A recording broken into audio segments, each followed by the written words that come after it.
welcome everyone to today's Impromptu Debate You, Season 1, Episode 9. Oh my, James, it's almost the season finale. How many episodes? Is it 10?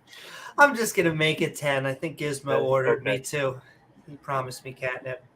It's in the contract. It's in the contract. Because we are heading over either to Discord or sometimes even in-house to see if we can find to come on here. We'll be here. Counter Apologetic fun, along with any other subject that comes up. Theology, science, how long is the girl deck? Won't you come join us? That's right. That's all in the contract as well. Won't you join James W. and myself, Amy Newman, for an impromptu good time?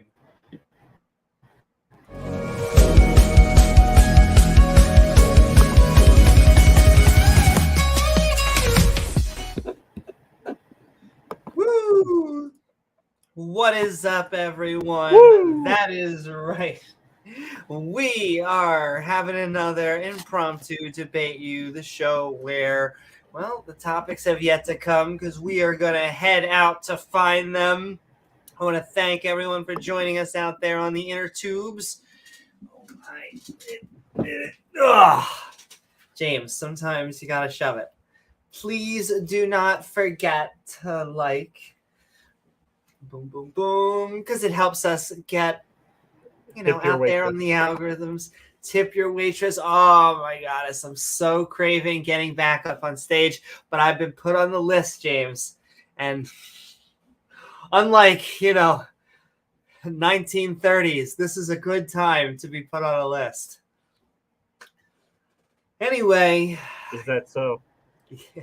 I just want to do open mics.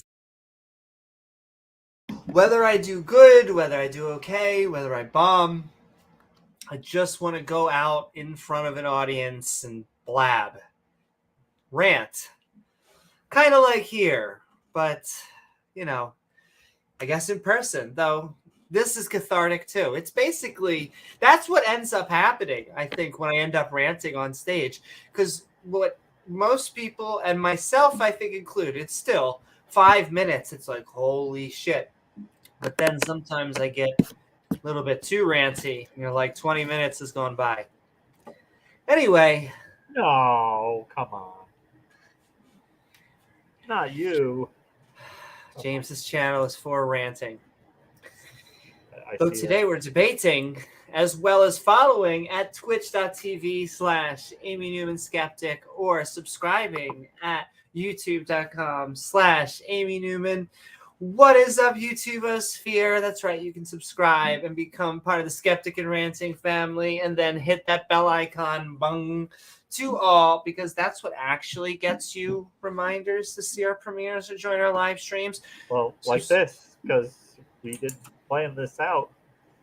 Yes. So you wouldn't know unless you got the notification. And I should have probably put this 30 minutes. They say you should put this 30 minutes ahead, so that the reminders and the YouTubes can get all that good fun stuff, get all the juices in. But that's okay. I couldn't help myself. I mean, 30 minutes on Newman time turns into 45. The next thing you know. Exactly. In essence, exactly. And what is up? You need Rachel to help you out with your with something over there, something or another. Another hour goes by. Exactly. But what is up also, Ryan Coltastic? What is up, UC Love? What is up, Spooky Ben Hair? What is up, everybody? We are, in fact, a skeptic channel, including the two schmucks that you see before you. Oh, your Lord, your Master, your Lord, Savior. Gizmo! The internet needs more cats. He always looks so cute.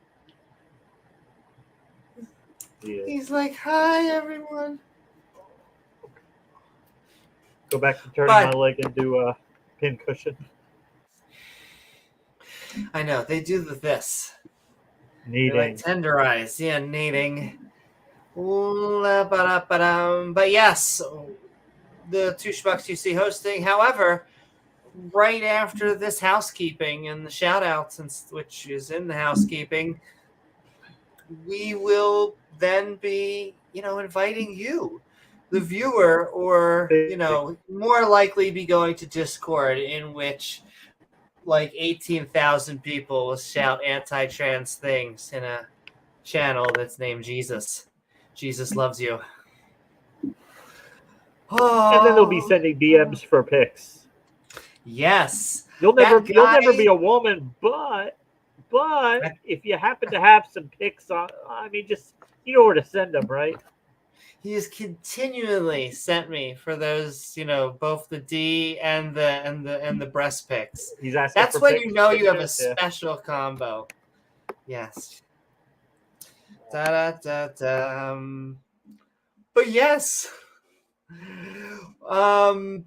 We have many fantastic ways you can support the community. We'll say hi to everyone. Tag us at James W. or Amy Newman, and we'll read your comment. If you want your comment shown on screen and to support the show and send love, hit us with a super chat, and we'll have some fun with it and send love and thanks back to you. But also, if you would like to join channel membership, right down there and get our evolving badge system. That's right, as it takes the technology revolution and just evolves from a test tube all the way up to a rocket ship. It's amazing. James, why would you have a woman do a man's job? I don't know, Jesse. Does he still do Christian content? They get caught like sucking giant D's, and then they do like Jesus. the I'm Sorry World Tour. Exactly. Or Jesus. And I'm having straight guys now. into his room, naked from the waist down. For Jesus. You understand, James? We're a bunch of heterosexual men. Isn't that right, Milo? We can be naked around each other. We are like so straight now. Yeah. I can't remember the last time. I can't remember the last time I had sex with a man. I can't remember. My memory only. I was blackout drunk within the past week, but we're not counting. My memory only lasts a few minutes, but I don't know. It's been at least that long. What were you saying? Anyway, you could also not only channel membership, but the best way and super chats and all the love is to send in and join our Patreon at patreon.com/Amy Newman. There it is in all its chilling glory. Hey, Milo, you got some white stuff on your chin there. You might want to lick that up, Milo. Oh, God, heterosexual juice on my lip again. How did that happen? How did that happen? Anyway, and James, I only harp on this type of stuff because every one of them starts with the same thing. Why would you? How dare you? I'm not, sexually attracted to spiders. Implying they're afraid of spiders, so they want to have sex with spiders in the same way that they're afraid of gays. But I'm sorry, that's what all the data shows. Where do you want me to? I wouldn't allow you near spiders with this type of record. I'm just putting that out there. That's secure sexuality. Anyway, patreon.com, all that fun stuff. Get some unique perks, and we're moving on to the shout-outs. We want to send love. Spooky. Oh, what? In the butt? Jesse Lee Peters is in the berry bush. Yes. He is indeed. He is. He's my favorite. All the men there are also He's specifically my favorite Ellen DeGeneres. As if they came in a pack. Anyway, sending love out. Ellen DeGeneres is a woman. I just love also, speaking of lesbians, all of the hate out to Brittany Griner, but it's almost done, James. Eventually, though she's doing good in sports, the They'll get sports over ball. it. They'll move on to some. They'll find some other shiny object to chase. But you can't have a woman give oral sex to a man. That would be gay. That would be horrible.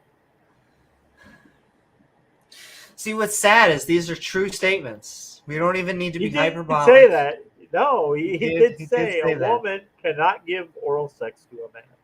Ever. It's disgusting. What's up, you are Victoria? What's up to Freak? That's funny. Frank Manus were bugs. A little bit bigger. They'd be eating us. Probably. They're scary. Yeah. They almost look like alien creatures, but I can't help it. I save bugs. I even find praying mantises cool. Well, even if they will have you know their male species, though there is a claim that there is a praying mantis species of alien. Oh, it is one of the claimed species. So well, they probably do. That is what happened. Is that we can't imagine anything except for like the things that already exist. So we just go to like the furthest thing from us, like species wise, and we're like, it's like Star Trek had the Catians. They're like a race of humanoid cats. James, those exist right now. They're called furries. Oh, okay. Then again, I guess they can be they can be lizards. They can be. Oh my! Fish. So I've had many. Go along with fish. Though I can't hate on furries because I've just had so many. They're so open-minded and so open-minded to LGBTQ, and I've just partied with them so hard that it's very hard to pick on them. How hard did you party with them, Amy? James, do you know those scenes where they take you into houses and there's just like stuff is going on? Like, just imagine people in the back eating grapes, but with fursuits and just doing it. How do they make that tail stay on? Oh my. Let me tell you, the pressure that I'm sure holds that thing in. Anyway. Oh, fuck. No. But sending love to all of our supporters. Xerxes becoming, oh my god. I can't even imagine. Rebel. What kind of blasphemy are you talking about? With Xerxes. I wish I could just talk with him. King Xerxes. Is he becoming a Christian? He is becoming a Catholic, specifically. I don't know. They all seem silly to me. Will say it's a step in the right direction, but not I just want to talk with him flavor of Christianity and be like, why? What is it that actually convinced you? It's the same with Kalal. And I'll tell you why it's already not very convincing to me is because, and listen, this is what happens to everybody, and we all go through this. I will go through. It's happened to me multiple times in the past. I'm sure I'm in a very happy, joyous place right now, but we all go. It's ups and downs. That's what life is. And King Xerxes, his last atheist video was basically like, "I'm going through a tough time right now. I need to take a break," and then religion. And so, it would convince me way more if it was like I was going through an amazing time and I found Jesus. And then Pope Francis came and and someone may ask why. Why does that make it less convincing? And because that's the MO.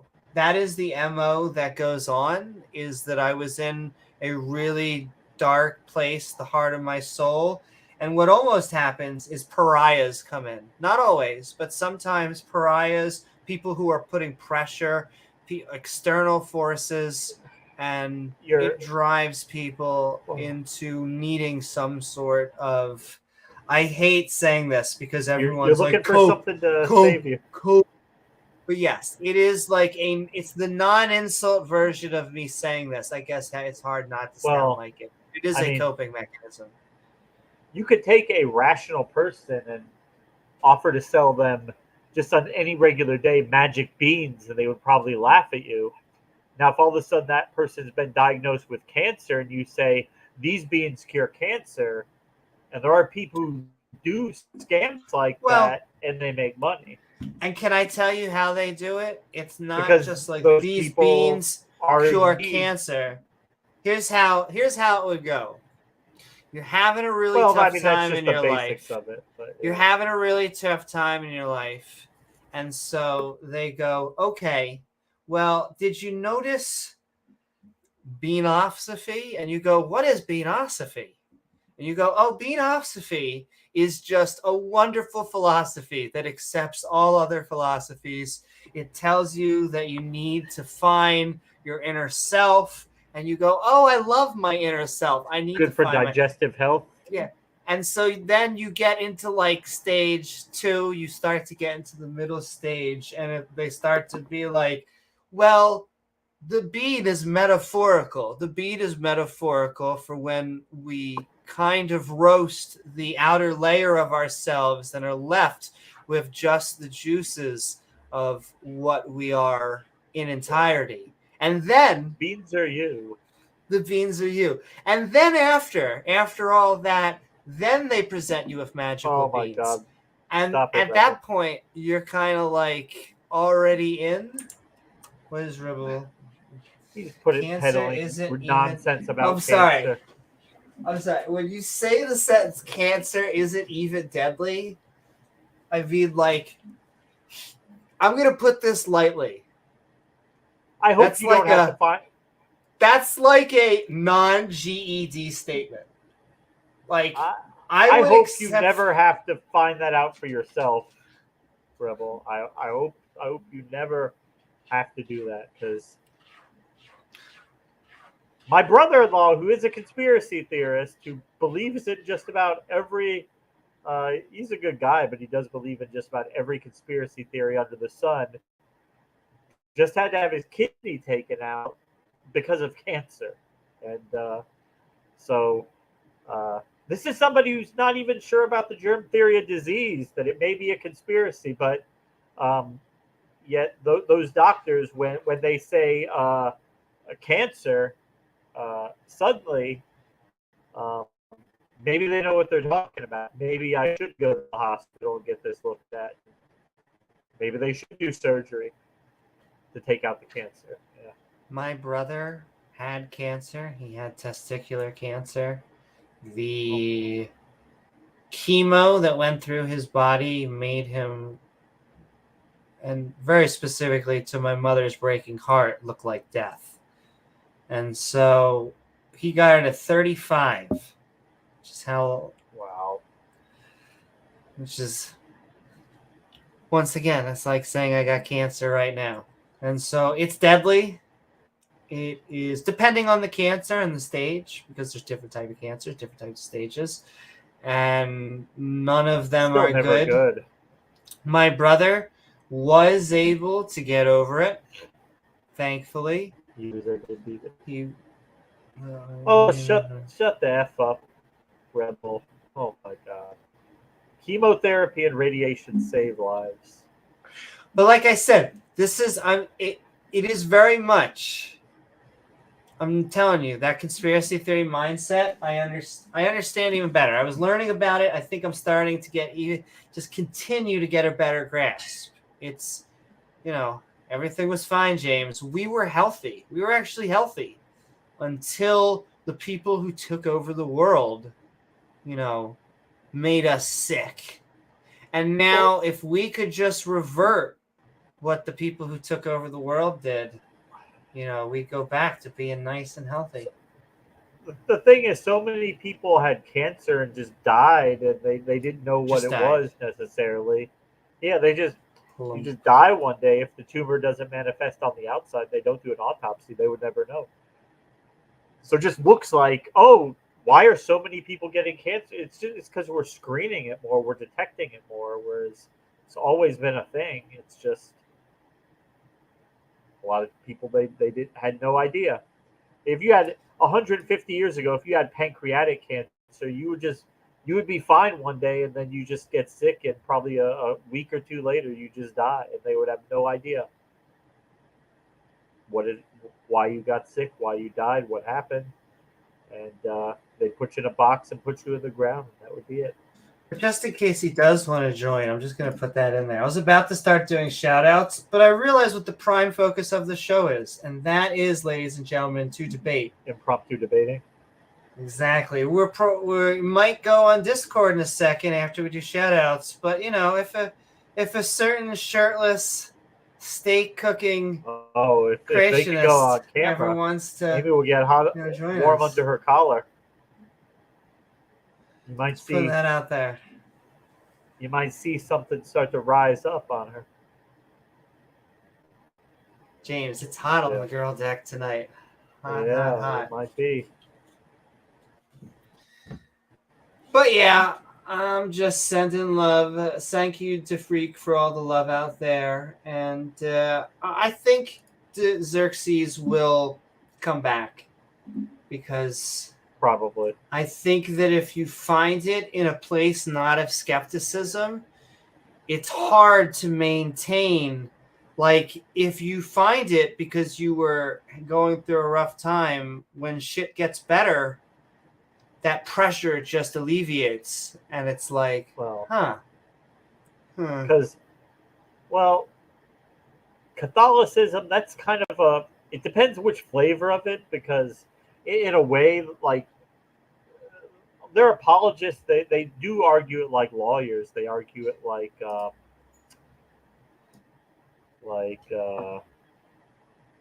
Kalams and things like that. Yeah. Basically. Yeah, sure. I mean, there's some Catholics that are very pro-science. They're pro-evolution.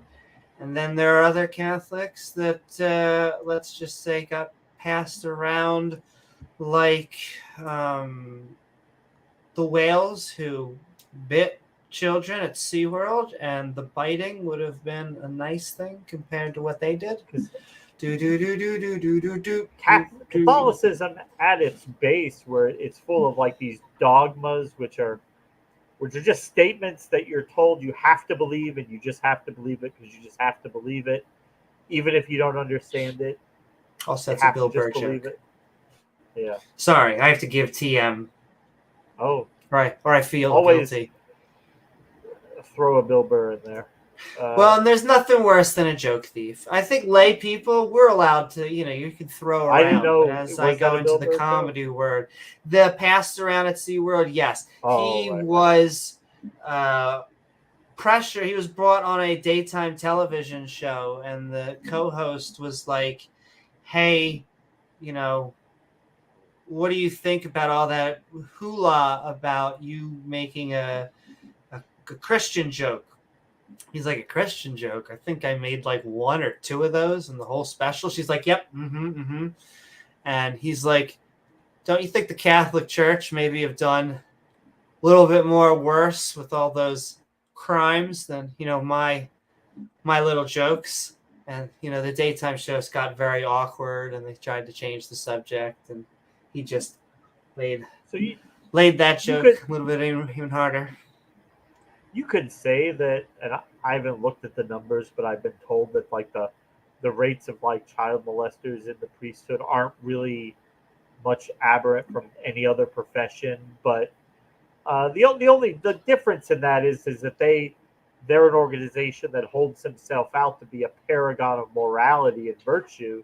I mean, well, two things: that, and if you turn them into the police.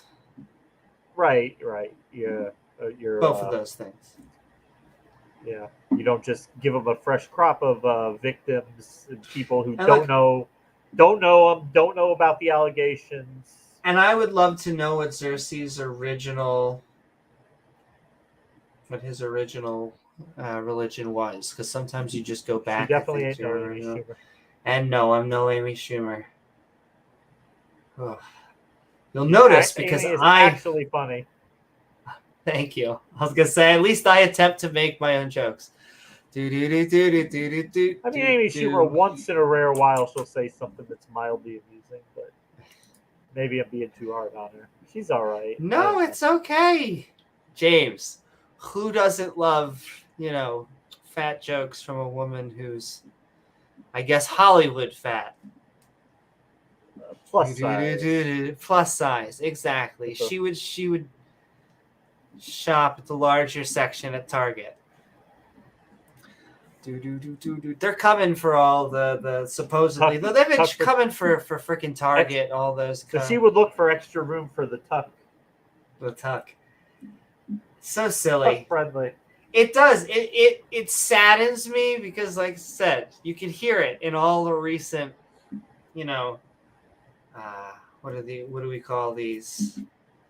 Open houses? I forget. What our introductions that I can feel the pressure. Our monologues are just, I can tell they're coming for us more. It's like a weird thing. Now, look, if I turned off my news, all right, if I did not get any news from the Googles and I didn't watch any YouTubes or any TV, I think, that's right, Gizmo, I'd probably feel even better because it's not like anyone's came for me in life. No one's came up and been like, I'm you sure LGBTQ. For you. You have events. That's life for you, and especially as you're younger and you do more extravagant, outlandish things and the culture clash and all that. Came in the other sense. Oh, that too. But in the malevolent sense, yeah, they're you're in the crosshairs right now. That's who they're gunning for. And it just sucks because there's nothing I can do. Except for defend. I now have to get a little bit more activist. Or I hate that word. I don't know. I don't even a little bit more proactive. Activist. I don't know. I know. It just makes me sound so, James, I can't say this enough. Do you know how brave I am? I am so brave. Oh, you're courageous, aren't you? I am. Because identity politics is not really your thing, but in a way, they are kind of pushing it on you. Exactly. I have despite your attempts to veer clear of it. Because I thought there were better people than me who did it. Not because I didn't think it was my duty. It's just that things that anger you, that works out to be great comedy, great motivation, and religion is just a very, James, let me tell you, to me it seems like the tree trunk of the problem. However, I understand the need. Shout out to Arden and shout out to the line. Shout out to just Stephanie and everybody out there that's doing great work. Katie and Arden. Shout out to just LGBTQ. He's not student anymore. Dr. Ben. He's doing the atheist experience. He although he does more as he should. He does biology and he does evolution and stuff like that, as well as the God thing. But the point is, just like you were saying, just like I was saying, I gotta step up to bat, James. I have no other choice because they're making me. And if I don't say anything, then their narrative is the only narrative. This is what I was thinking about before. So, how we all make mistakes. We all get things wrong at one time or another, and that's fine. The appropriate thing to do is you acknowledge it, you apologize for it, you try to do better. But so take a company like Anheuser-Busch, Bud Light. So I guarantee you, before they cut their ties with Dylan Mulvaney, they already were typing up the apology that they will issue a year and a half. They already have that typed up, saying we're sorry that we didn't stick with her. We should not have bowed to the mob, and we should have stuck to our values and our. And my feelings on that subject have gone back and forth like an ocean wave. I openly admit this because I don't know what to. I don't know if I want Bud Light to succeed, to fail, or if I should. Why should I even give a shit about this corporation to begin with? Like, it's a very weird time because I'm at a place right now. Like, you know that link you sent me, the AI generated? I laughed. It was cute. Yeah, right. It was funny. But it now feels like it does. Bud Light has to be a gay beer. Like, the conservatives are now like, Bud Light, it's the LGBTQ beer. However, almost no one in the LGBT community has accepted it as a gay beer. You know what I mean? Like, right. I hate to say this, and maybe we were entitled, maybe we were just getting too big for our bridges. That was the minimal amount that we expected them to do. And if the conservatives, the reactionaries, hadn't said anything, none of the liberals, secular, atheists, transgenders, I would not know who Dylan Mulvaney is. I did not know who Dylan Mulvaney is until they complained about it. And so it's like, and it's never ending. I look at this, I try, they're waiting for it. This is like the waves. They're waiting for it to stop. Oh, they're riding high on it. They're like basking in their influence. Like, look, we caused the company we caused a woke corporation to change. And that is, remember, do you remember, James, very specifically? No, I guess. But I feel like Power. They're feeling like their first team of like cancel culture. They're like, they were able, or at least they are trying to cancel something. And so it just seems like, it seems like a very odd thing. Sending so much love, a giant, and sending. We got Dale out there. Hey, Dale. Oh, sending so much love. I see that. Just Calasia says you got hijacked and crashed and burned. Completely understandable. I'm just sending so much love to Calasia. A big old $20 super chat. Bud Light is crap, and it's just another huge corporation. And so here's my multiple layers. Miller Lite, every year for the past few years, has celebrated Pride and has Pride-themed cans. Coors Light has had rainbow and Pride-themed can. And so has Bud Light. They all have done it. There has been no difference. It has been the most minimal. They've all gone each time it's been a... And the only reason that anyone gives a shit is because they started crying. Because now, and here's the other two prong of this. And I keep on saying, I feel bad. See, now we're 34 minutes. Though, like I said, anyone can join us. Feel free. Pin, though we'll head over to Discord if no one joins. But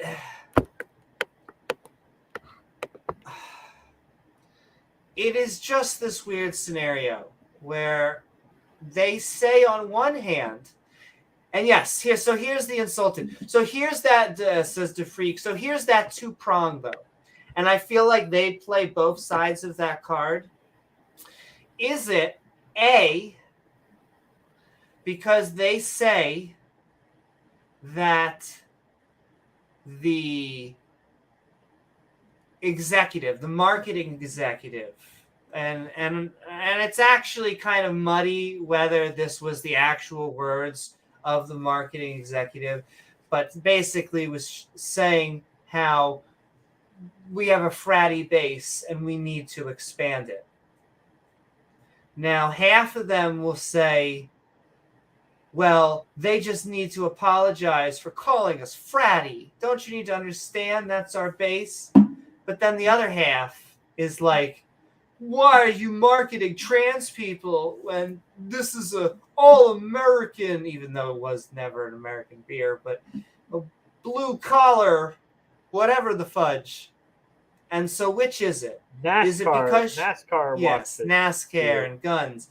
And so is it because she called you fratty, or is it because Dylan Mulvaney is wearing girl face, a slogan that is stupid. I'm not going to sugarcoat it. It's stupid. Like, they're trying to make it sound like blackface. Like, well, there was no one that, like, in olden times put on blackface because they said, this is what represents me as a human. I'm going to do this. I'm not trying to be silly. I'm not trying to make fun of anyone. This is just who I am. That's what blackface was. Whereas being transgender is like, this is who we are. Please leave us alone. Completely different intent. And, yeah. But thank you so very much, Khaleesi, for such a big super chat. I still do have to do my do. Though I can't do too much dancing, or they're going to cancel me, James. They're going to come for me, the conservative. I don't actually. If only, Amy. If only. If only. Yeah. If only we could get that much exposure. It does make me second guess that term and all that other shit. Like, it does make me think there are politically correct people on the far right side. And I mean, we know there are. There have been people that came on this podcast and were like, don't say any curse words. Don't say the Lord's name in vain. No blasphemy. No blasphemy. What do you think that is? That's being politically correct or narrating yourself, putting a filter? Maybe it's just the fact that they were jealous that they didn't hold that power to be able to cancel people, and because they did that when they had the power to it. Like, if you are not a Christian and meeting their specific set of values, you weren't on TV. You were not a celebrity. You were James, forever. That is all we heard was you are trying to cancel Chick-fil-A. Now, I am openly a hypocrite and ate Chick-fil-A because it is fried chicken. I just, every time I went there, I just called it anti-gay chicken. But they did all this brouhaha about trying to cancel all of these corporations, and then like sharks with just a little blood. Once again, we're talking about this way too much probably, but I mean, I can't help but, feel like they're throwing us in the... There's nothing else they talk about anymore in politics. Yeah. I'm getting ready for the UFO hearings that are supposed to be coming up later this month, so we're going to see. We've got James, I would take it. We've got intelligence assets from both sides crawling out on social media, spinning their narrative, trying to control the narrative from both sides. What if the government releases a report that they have found that there is indeed no intelligent life on Earth? They've done a thorough survey. They found Discovered Idiocracy was a documentary, but we actually got there like 300 years before they did, and James, we need President Camacho to come save us. I'll tell you, I might pick President Camacho. Terry Crews as President Camacho to come save him. It makes sense why we're not on Mars. We look like a civilization. I hate to break it to people. Like, we always go, why don't we have flying cars and all this shit? Yeah, I was watching. Look at the pews. I was watching shows the other day about predictions for like the year 2000 they all had flying, basically like shit that we won't have for another 50, 60 years. Missions to Mars, bases on the moon. Well, part of it is religion. Part of it was that in the part of it's politics. James, in the early 70s, we changed the way we do things in the country. But do you know how many times I have to argue about why we should even be going to space to begin with? Oh, it's a very frequent argument. Well, that's what I said to Ken Hoven in the debate, because my human evolution debate with him, because he thinks that the Homo erectus, Homo heidelbergensis, Homo, all the homos, he thinks They were just 600-year-old dudes with IQs of 700 who lived before the flood. Yet, why are they in the bush banging around with stone fucking tools? They have IQs of 600. Why aren't they going to the moon or Mars? And Kenova's response was, well, maybe they're too smart for that. Maybe they know there's no point in going to the moon or Mars. Why would you ever want to do that? And it's like, oh yeah, we should just sit on Earth, sit on our fucking hands, and praise Jesus all day, right? Yeah, fuck science, fuck exploration. That's all a waste of time when you can just sing songs about how great Jesus is, right? I mean, that's the yeah. So I like Udif's comment. I firmly believe Elon will keep his promise and get us to Mars by 2022. We got this. Anyway, and that's right to freak. They totally manipulate data. They talk about, they'll bring up the one time that we had a trans school shooting. There's been 300 school shootings in the United States of America. Oh, but what are we going to do about these violent trannies? I mean, come on. What are we going to do? Once again, I don't want to hate on my biological brothers and sisters, especially since I'm biological. I want to flirt with you. But I'm just trying to parse out the data. I can't help it because I just taught a data class, my first day of data visualization class. Woo! That was fun, though. Not all Christians, DeFreak. There are lots of Christians who are not anti-science. It's just there is a segment of Christians who are. I don't think you know who aren't anti-science. With that, let's get into our shout-outs, because we were going to wait until someone joins, but if no one joins, Chris Disciple! Thank you so much, Disciple. Chris, reminding us of all the Christian pastor of all, because you could be a theist and be a skeptic. Also, Dale Pastel reminding us that Dale out there in chat. Good to see you, Dale. A little bit of empirical evidence. That's right. I need to say I saw Best in Show. Dale, what is up? Boo. Little bit of empirical evidence, not a lot. As well as the one and only. I know you're not all different. No, exactly. And honestly, it's like a continuum. Just the more literalist interpretations, generally, not always, but generally, you tend to be more anti-science, and then the more metaphorical you tend to be, But there's it's a continuum. But also sending love. Oh my, that did get my attention. A 13-month member super chat from Shane Bilowitz. Penis. Now that I have your attention, Amy rules. Oh, thank you so very much.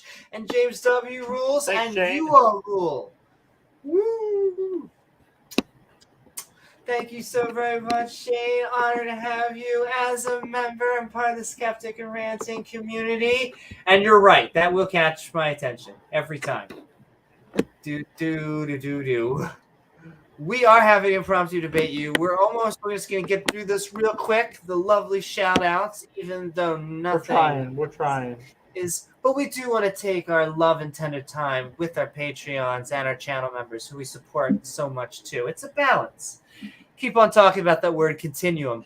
Rachel Holen, the wonderful, the lovely, the only, reminding us that, slavery from the nations around you is kind of a dick move. However, if you are going to, I would say apparently a furry party and then taking a femboy home after with you, and there you go. That's the claim to freak. I don't know if they're going to make good on it, but we will see. Oh, yeah. They at least have done one or two more streams than they have been doing. I have heard that Smokey's parole officer is allowing... I'm just teasing. What? He's not Joshua Herbel. What's the word we have to say? Allegedly. We're not saying that's who he is. Exactly. He's probably not. Allegedly, he's not allowed near Chuck E. Cheese.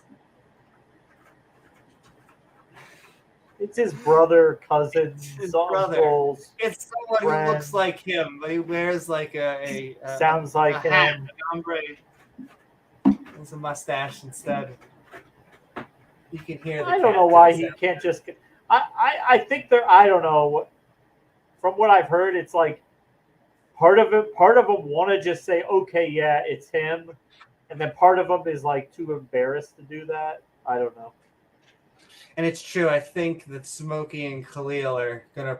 I think they're gonna open a Chuck E. Cheese together. They have to wait 12 years. However, it's gonna happen. I believe it. It won't be allowed on property. I don't know if they would be able to own it and still have somebody else. I wonder.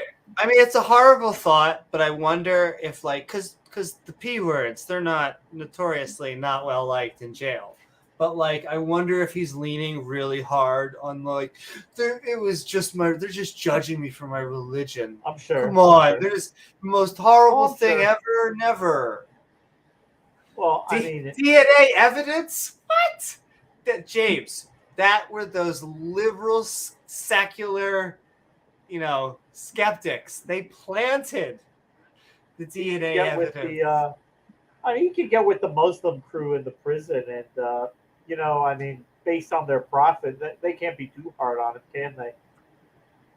Exactly. Well, I mean, he was just doing, and they hate when we bring that shit up, but it is weird. Like, that is an elementary school. Not to like get like once again all strange on someone, but your profit should not be like dating people that still go to field day with play with dolls. Play with dolls. Okay, now listen. She dropped her doll in the desert. If you're an adult that still likes dolls, okay, whatever. But like, it is one of those like things that just is kind of a keynote for how you can tell that she was a small girl. She played with dolls. Yeah. I don't even care about the polyamory thing, even though I'm sure he didn't treat his wife. Well, I'm pretty sure he didn't treat his wife that well, and it's really a imbalance of power. But it's the whole underage children. There will never be a time, thousands of years ago, hundreds of thousands of years ago, children can't consent. Other animals can't consent. Really simple. I think it's not like he didn't have other women to be. He had plenty of other wives. He just felt the need to add this one additional wife. I don't know. His favorite wife. Yeah, his favorite wife. Which I actually, that kind of pisses me off. Now that you're even entering the polyamorous. Like, just be monogamous if you're going to have a favorite wife, because then the others. Oh, James, this is my fourth favorite wife. That's going to go. He keeps them ranked on a dry erase board, like a coach for the team. Like, okay, these are the starters, and these are the backups. I hate to do this to you, but like, you were a little loud at dinner, so. Or that BJ last night, it wasn't your best. I gotta say, it wasn't your best. Your mouth was there, but your mind wasn't. So you're gonna drop down to number 7, okay? And that's because they only talk about the first. I wouldn't, like, even if you're second, like, that's just not a great title to go back. That's what to your mom. What our favorite traditionalist Mormon Cody Brown did. He basically made his last wife his favorite. That's the only one he's got left now. I guess that's I think he is fine with that. I honestly think that weared on him all these years. I think he just wants one wife at this point. But, no, Shane. Well, what they'll try to say is, maybe she was 11 or 12, which obviously we would think that would be still not be good today. In the time, it's better in context, but I think the evidence shows that she was 9, and that was young, even by the standards of the day. That was young. Most people would not have approved of that, even back then. They would have said that's young. A little That's bit. young. Yeah. That's yeah. Married. But if you're the prophet, I guess you can do whatever the hell you want. Also, prophets don't exist. Just hashtag. Though those are two separate problems. Let me just put that. Like, two very separate problems. Anyway, sending love to all of our supporters. Continuing onward, clear of palate. Well. Sending so much love to James Wolfe. Thank you so much, James Wolfe. As we howl at the moon. Oh, we have many late night podcasts, and we're trying to do now night, like the fantastic. This is early for us, but we're trying to do nighttime podcasts.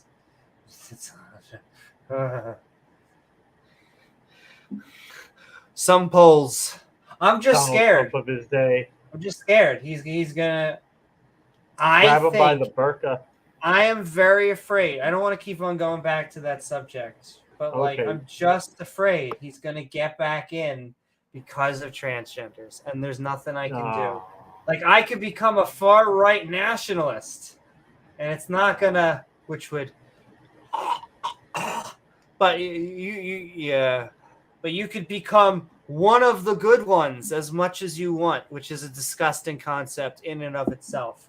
But what I'm trying to say is, all I can do instead is sound the alarm in the other direction. I can't see enough people getting motivated to go out and vote based just on that issue. My problem is, James, it's going to be the only issue. There ain't going to be other issues, because they're going to suck that oxygen out. And hold on, you're lagging for 1 second. Hold on 1 second. Look at the flap. Okay. Hold on 1 second. What are they down, like 30%? Okay, I heard sales. Sales are down 30%. Did we lose you completely? Can you hear me? Oh, here we go. Yes, we are. They're down 30%, which is a lot in the business world. You need to react to that, but it's not as if it's not as if that's something that can take over the nation. I'm a little incredulous to that. The business world needs to react because it's the business world, but 30% of Bud Light drinkers are temporarily drinking something else.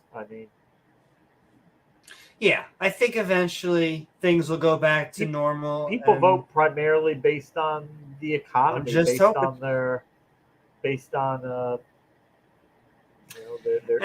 conditions. I'll tell you, DeFreak, I don't even view myself as leftist or rightist. I view the liberal position as kind of a centrist position. I like a market, and I like programs that are social. I like both of those things, and I feel like I could defend both of those tags. I like private property and public property. I think we need to defend both. But that's a whole nother thing. I will say, none of your business is behind stage. We could get him. We can. Do you want to see? Do we have? I'm just going to very quickly. We're about to get him on. Yes. So thank you, James and Rachel, Chris and Dale and Davegar. Thank you so much, Davegar, reminding us we have a round Earth. It's 4.5 billion years old, as well as Senator Cato. Thank you so much for reminding us that separation of church and state, as well as Emily. Thank you so much, Rubiks, reminding us that we need to support our LGBTQ brothers, sisters, and everything in between, especially since our allies are the ones you have to be the front line. Yeah. Well, I love sports. My favorite is the one with the ball, and then where they there's teams, and then the ball goes back and forth through the teams. Yes. Right. Woo-hoo. And just sending love to our supporters. So what about me? Sending love, Rubiks. Our shout outs have been so late. Sending so much love, Chef. What is up? And also, It's a Rubiks. And yes, and just please, let's protect our LGBTQ brothers, sisters, everything in between. And the best way to be an ally is, in this era at least, is to be a nice person if you see someone being mean. Because the transphobia, the homophobia and racism, misogyny, they all argue about those words. Like, they are like, oh, how is that how's that race? How's that trans? Don't. Just argue over whether they're being an asshole. Nice and clear cut. Because then they have to say the words, well, fine, you know what? I am an asshole. Good. Admit you're an asshole. You are transphobic, homophobic, racist, and misogynistic, but I didn't want to argue about those words. And so let's just cut to the chase. And it's about your religion. Anyway. What it is. Sending so much love, Emily and Rubiks. Sending. And Thanks, Emily, we just Rubiks. have our props here. The last three on the deck. Sending so much love to Ian Davenport. Boom, boom, boom, boom, boom. Reminding us that apologetic arguments are terrible and that we are looking for something better than Watchmaker, Kalam, Pascal's. Oh, please, can we get anything better?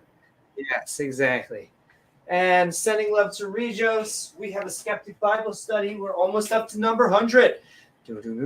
That's coming up. We knew we were owed that. It was going to be this weekend, but we decided to put it this week. So look for it this week. Already kicked we the can down the road enough. One more kick won't hurt. One more squeeze. Thank you so very much, Regos. And with love, sending so much love to Religion sucks. Deig. Yay! Reminding us we have theories, not hypotheses. We create hypotheses, but then we get frameworks of facts. We do research. We do testing. We have peer review so that we have a working theory. So thank you, Ian, Matt, and Regos. You are amazing. Thank you, all of our supporters, all of our Patreons, all of our super chatters, whoever they may be. You know who they are also out there for some extra love, as well as our channel members and Patreons. And all right, with that, we already have someone backstage. Let's hear what they have to say. And agree, disagree, we'll find out on Impromptu Debate You. We got none of your business. I don't even think I have a transition for this. Do. What is up, none of your business? Loves to you, Amy Newman. I love your brain. Loves, so much loves to you from this side. What's up, James? Good to see you, brother. Amy, we love you so much. How are you this happy Sabbath? Thank you so much. I'm sending that love right back, and I'm doing pretty good. Well done, well done. Always happy to see you on your shiny face. And boy, to put me on the stage on the panel, whatever, I just got excited when I saw the word debate. I'm an ex-porn guy, and I've turned Christian, but that made my ears pop up. I saw debate, and I'm like, oh, yeah, that looks like fun. Amy Newman? Yeah, that looks like fun. Absolutely. We're looking to have a good time. And that was interesting. I can't help but say what you just said was actually a little bit interesting. But if you would like, feel free. We're talking and debating and... Now, did I hear you right that you lost a brother to cancer? Now, was that recent? Condolences, James? So I will say, and let me put it carefully. I didn't lose my brother. He developed cancer at 35, and he kind of looked on the edge of death, felt on the edge of death. It kind of broke my mother's heart, kind of thing, just because the chemo racked his body. And so he lost all his hair, and he looked extremely frail and needed a walker at a certain point. And once again, he's only in his 30s. Yeah, my understanding is the chemo slips as it goes in your bloodstream. It slips through the lining of the blood vessels, and so it poisons your whole body. And like Yeah, like 10 years ago, I saw, I don't know, like a PBS documentary. This guy attached the chemo to polymers, which were too thick to go through the vessel walls. And he had like 15 patients, and every one of them was like cured like immediately. And that's like 10 years. And then you never hear anything else about it. Oh, I'd have to look into that. I know that we're getting better at targeting chemo to certain areas and locations so that Yeah, to avoid the it doesn't have poison. to- exactly. Yeah. And quite frankly, did you say something about, are you going to do a stand-up somewhere? Oh yeah, absolutely. So I have done stand-up before. I've However, seen those it's videos. You are they're so raw. hilarious. You're such a good, I don't want to say comedian, then you'll feel compelled to you. like say everything funny, but you're such a good humor storyteller. There's the genius behind you is fascinating. Thank you. Oh And yeah, so I yeah. went twice up to an open mic, but it's like some open mics are very, you can just show up there, and some are, I guess, a little bit more exclusive, and I had to get on a waiting list. So I went to 2 comedy shows, and the third one was the charm because I'm going up next week. Is it near Omaha, if you don't mind me asking? Omaha, is that Nebraska? Yeah, we raise Salisbury cows here for your So Salisbury funny. steak. My partner is from Nebraska, but no, we are in DC right now. We're close by, kind of thing. Yeah, even on a weekend, I couldn't get there and back. Boy, that would be. I hope Jane. I hope somebody's gonna tape it and just. That ought to be. It ought to be good. Mm-hmm. Yes, I plan Rachel to will tape it, right? record it. She has bowling on Wednesdays, so I'm going to start doing multiple days. So not just Wednesday. It's just I found this one club, but there are multiple clubs. So so if we go on the weekend, what I want to do though is at least record the audio, and you learn what works and what doesn't. And so you stick to the kind of those topics. So you learn what jokes, land and stuff like that. And then eventually you put a really good recording up, and no one knows about the other stuff, and they just think that's original material that's coming off the top of your head, and it's fantastic. Yeah, just like an actor, they have to make the lines look like they were said for the first time. I saw your teaching on how to actually do comedy when I first saw you about a year ago, and how to bring stuff back and other things. But yeah, it's process. But you can't, when you start to tell a joke, since you know the punchline is something, you can't start it out wrong and go back. It has to be perfect. So yeah, you did it. You explained it very good. And so a lot of my comedy goes in order, almost like a speech. I'm going to try an improv next week. I'm going to try and go up there. What I'm going to do is, in my comedy, when I went to comedy classes, we had just very specific subjects. I'm going to do the same thing there. I'm going to go up with some, just a chart of things that make me angry, sad, happy, or whatever, some sort of emotion, and you just talk about them and read the room. You talk a little bit, have some interaction, because I haven't had that skill in real life. I have it right now, but if I were to get heckled, it's very hard for me to do anything, because it's almost like a roller coaster. It just follows the train track, if that makes sense. Don't tempt him to freak. I think you've mastered that with your. Is this called a podcast? What you're doing right now with James? Why, yes, this is. Yeah. No, I mean, I'm 61. I've got you probably don't even get this joke, but yeah, my VCR still blinks 12 o'clock. No, absolutely. I love VCRs. I had a lot of VHSs, and I was the Blockbuster era. Yeah, I think your podcast with James, you have since you guys overtalk each other so much, and you don't always. Oh, excuse me, James. I'm sorry. Oh, I'm sorry, Amy. Let me. You just know the other one's talking, and you. I don't want to say you ignore each other. You bounce off of each other, but the heckler. You're not. I don't know if you want to come up with some great response to them, but no, just keep going as if you and James were doing a podcast. Yeah. Just roll off of it. just kind of just keep on rolling with the punches. And I would say that unfortunately, I think I talk too much. I get so excited sometimes about my point, and you could see me sometimes trying to hold it down. But I hate that because I want to be able to listen to what I think that I could be a decent listener, but you could definitely tell where my attention is because it's like not a faucet, a fountain, one of those analogies. Well, no, your storytelling is like, since you pause, because it takes us a minute to follow along, and your pauses are proper.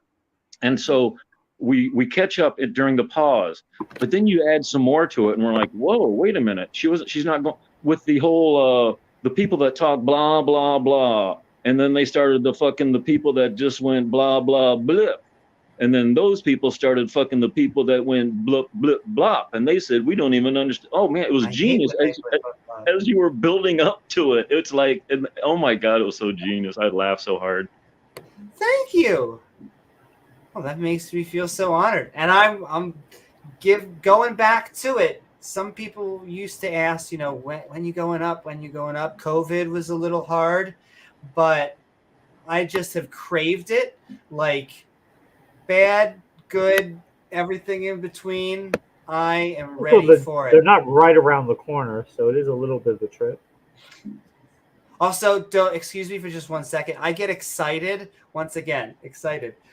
But what is up, Alice? I am a transgender woman. It is lovely to meet you. We are on the Impromptu Debate You. We are doing all sorts of fun subjects. I know. But these debates always is being recorded, sir. These type of debates only last like a few going back and forth. That's why I like theology. Theology is so much more fun, or like any of the other more interesting subjects.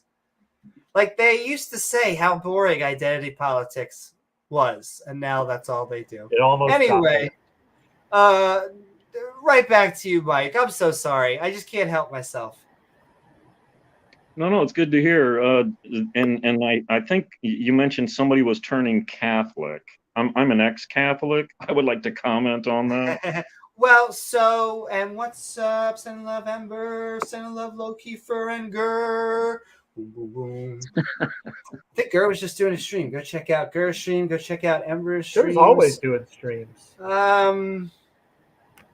So King Xerxes was one of the atheists on the Theist Helpline on the wonderful Randolph and Taco stream, which I like to think of my own. You can see T-Jump and Ix and Peter and many lovely voices on there. But he kind of was going through a tough time, and, we hadn't heard from him, and he just came out of the tough time as a Catholic. But I've had other people who have gone through tough times and kind of became either spiritual or religious or whatever the frig. And, I don't think it's the best way to handle what people are going through. I think it's what people do, whether or not. Yeah, and if it wasn't my God that they chose as a good Christian boy here, then they're wrong, and they're all going to hell anyway. So, yes, very specifically going to burn. It's so ridiculous to. I don't know. Once in a while we'll get one who will throw us like, oh well, yeah, but if you just wait, if something happens to you, like if you were going to die, then we'll see how firm your atheism is then. Yes, the vague threats. Yeah, you could say, well, look, if nobody knows what they would do, what would happen, how you'd react to something, I'd like to think that if something like that were to happen, if I were in imminent peril, I'd still be able to maintain my dignity and keep a level head. But unless you're in that position, it's hard to judge. So it is. Yeah, I've seen our wonderful brave soldiers over in Iraq or Afghanistan. I've seen the meme where they're holding up a bunch of atheist American soldiers are holding up a flag saying, we are atheists and we are still atheists, and we've been in the foxhole. We've been in the foxhole, and we are still atheists. Well, there are definitely atheists in foxholes. Well, yeah, there are. Yeah, I mean, it's hard to, maybe you don't understand this, but I have a lot of respect for that as somebody that believes opposite. I just don't think. Well, yeah. th- like it's- like they say, there have been atheists that have fought in every major battle of the United States.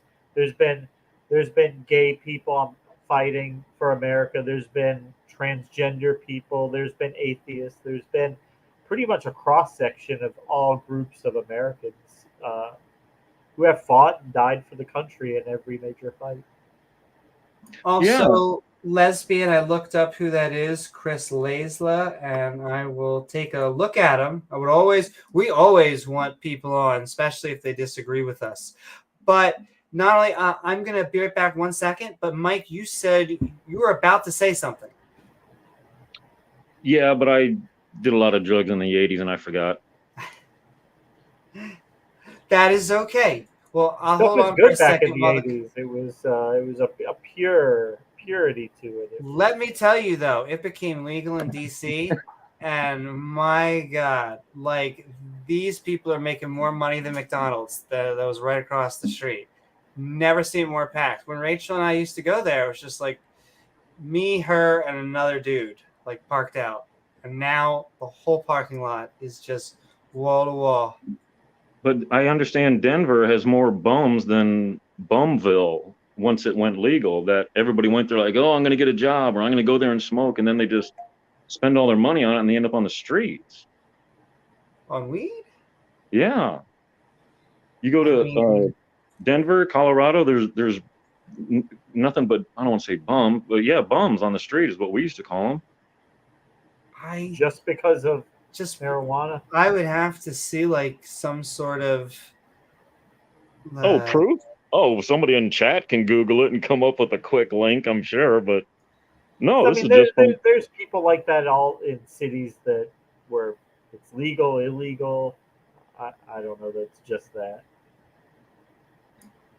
Yeah, we would run across the border to get because the homeless population is high in California, not because I think of legal marijuana, but because that it's such a warm climate.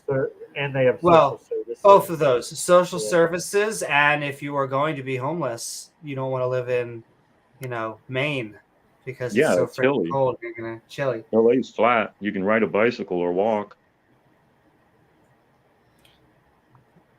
But no, you do. Tell me real quick if what about your data visualization? I need your company, your contact, or whatever. I need some stuff done, but I don't even know what a podcast is. But there's millions of us out there that have so much to tell about the Bible, and we don't know how to edit videos or do a podcast. I've got a local library here that sent me a thing saying, "Oh, we've got digital 3D printing. We've got a podcast studio," and I don't know what any of that is, but yeah, I would like that contact. That Fuzzy? Sounds like very similar to what just the new updated film studio would be. But I will say, just putting it out there, just in case anyone asked, that if anyone would like to have their podcast produced, the link to have me produce your podcast is now in stream. Just putting that out there just for the lovely people who want to get produced by space lizards. Is that the name of you? That's the name of my Fiverr account. Yes, it is. I love that. And that link's in your... I am a capitalist, so I have to put that in there. That's in that chat that I came... Okay, good. No, I don't know. Have nothing to debate you with. I'm what Hebrew roots would be my section of like Christianity. Hebrew roots. Yeah, we don't really try to convert people. We understand that you see our God as it might as well be the tooth fairy. We get that. It's like what could I possibly do? Oh, look at a mountain. See how, oh, isn't that beautiful? Only God. Look at that tree. Do you understand it makes oxygen for you? And that only God. We do have a very specific emoji. Very specifically, you look at the trees. That's what everyone needs to do. So amazing. Just look at the trees. You'll see God. Yeah, but you guys will look at it and see the beauty and the just as easily as we would, and not come to the same conclusion. Indeed. There's That's really why it's our nothing. favorite. We're one of it. But no, I think the young Earth would be our biggest difference, and if I could ever convince you on that, maybe that would lead you toward God. But no, I think you're better off than these You're going to be better off at your death than these good people that are trying to convert you to their different denominations. I actually really appreciate that. You seem like such a nice guy. None of your business. I mean, the metaphorical or the Christians, I should say, because you're young. You saying you're young Earth, and that would definitely, because I do not view that as a possibility, but it could be. And but at least you're not trying to push it on people. You're just trying to say this is, my ideas, and I come as I are, and I wear it on my sleeve, and that's kind of what we're doing here. Yeah, but it's like your chat is they will like totally dog on the good Lord, and it should be offensive to us. But this is an atheist chat room. What do you expect? But the first person to throw an ad hominem is usually somebody that is not an atheist. It's the first. Yeah, you know what I mean. Oh, I appreciate that. But I will say, Mike, it has actually been lovely having you on. We actually have someone who may disagree with us, so we're about to, I think, bring them up. But what I want to ask you is that we've been Impromptu Debate You. Do you have any final thoughts? No, just love you so much. The honesty, the common sense. I've got a lot of like smarts, but when it's raining, I will stand in the rain and people are like, Mike, it's raining. And it's like, yeah, it's great. I'm looking up at the raindrops coming down. No, you're going to get wet. Oh, right. I better go in. You guys got a common sense. You guys got a knowledge. You got a smartness about you that is attractive. And me, no, I don't think I would ever try to convert you I would try to convince you of a young Earth, but good gracious, I've seen the debates and standing for truth and the words they're using are so beyond me. But yeah, I want to hit back into the main chat. That's purposeful, by the way. Like they want to try and lay in as much jargon because they have to sound technical because, they don't really have theories. Oh, it's like listening to a Calvinist. Hot shot. They've got their own definitions that you have to look up for 3 hours before you can even have a conversation with them. You guys are just like more straightforward, and I love you. But yeah, I want to hit up that link you have in chat. Is it fifth? Your space? I don't know if it's Fiverr or Fiverr. Right. I always get both ways, like my sexuality. But it is Fiverr at Amy Rose Newman, and then the produces podcast shows and web content for you. Way good. Thank you so much, James. James W. You're awesome too. I just tease you about it. All right, blessings, y'all. Oh, I know, Nunya. We have a fantastic day, none of your business. And all right, with that, our bodies are ready, and there's no other transition but the one I did a decade ago. I have to get something for it. I have it for the other ones, but not this one. I guess this is meant to go right into it. Boop, boop, boop, boop. Hello. Woo! What is up, Chris? Lovely to have you on board on this Impromptu Debate You. We're having fun, and what's on your mind? I'm just coming to call you to repent of your sins in love. I can completely understand. Well, I like the in love part. However, we don't believe in sins. So that's the rub. Okay. Do you believe child molestation is a sin? No, I believe it's wrong. So it's wrong, but it's not a sin. No, sinning doesn't exist. So if something doesn't exist, there can't be an example in which there would be sinning, no matter how good or bad. Right. Oh, so you're saying there's no sin because there's no God. Is that what I'm... Very specifically, offending a God is what we define as a sin. And if there is no God, then you can't sin. Okay, but you are saying it's wrong. Yes. Okay. So you don't believe in a God because you've obviously never encountered God up until now, correct? I have never encountered God, including right now. Yeah. So I was an atheist up until 30, until I encountered God. And then I turned from my sins, which were many, including drug dealing, having perverted sexual relationships with other women, and, doing things I consider sin Did you today. treat her right? Well, right according to my belief system at the time, yeah. I wasn't like beating her up or anything, you As know. long as you treated her well. Kinky sex is fine. Yeah. That I was having kinky sex before I came to the Lord. I'm so sorry what came to the Lord. Yeah. So, like, I just have a question. Have you ever considered that Sure. have you ever considered you could possibly be demon possessed and that's why you don't want to be what God created you to be? I could consider it. I don't think I'm demon possessed. I don't think that demons exist, and I think it's a cop out oftentimes to blame demons on their own doings because it removes what humans are actually doing. It's trying to say, hey, there's this external thing for why people do bad things. Well, I don't believe that people are not accountable for what they do, even though I believe in demons. I believe the demons tempt, but the person has a choice to fulfill the lusts of their flesh or to obey the Spirit of God. So I can only tell you and testify of what happened with me. When I was 30 years old, I didn't believe demons existed. And I eventually learned I was wrong because I went to a church and they prayed for me and I was delivered of demons. And those demons were Can causing. I just ask, just because it's the pattern, were you in a really bad place? No. Like, You like, weren't? in what way? Like mentally. Well, Like, I mean, I was on drugs before I came to God. I I, don't know if you consider that a bad I place or a hate good to place. ask, but what drugs? Opiates. Okay. Yeah. Yeah. Getting addicted to opiates is not a good thing. I had an ex-girlfriend who was addicted to opiates. Right.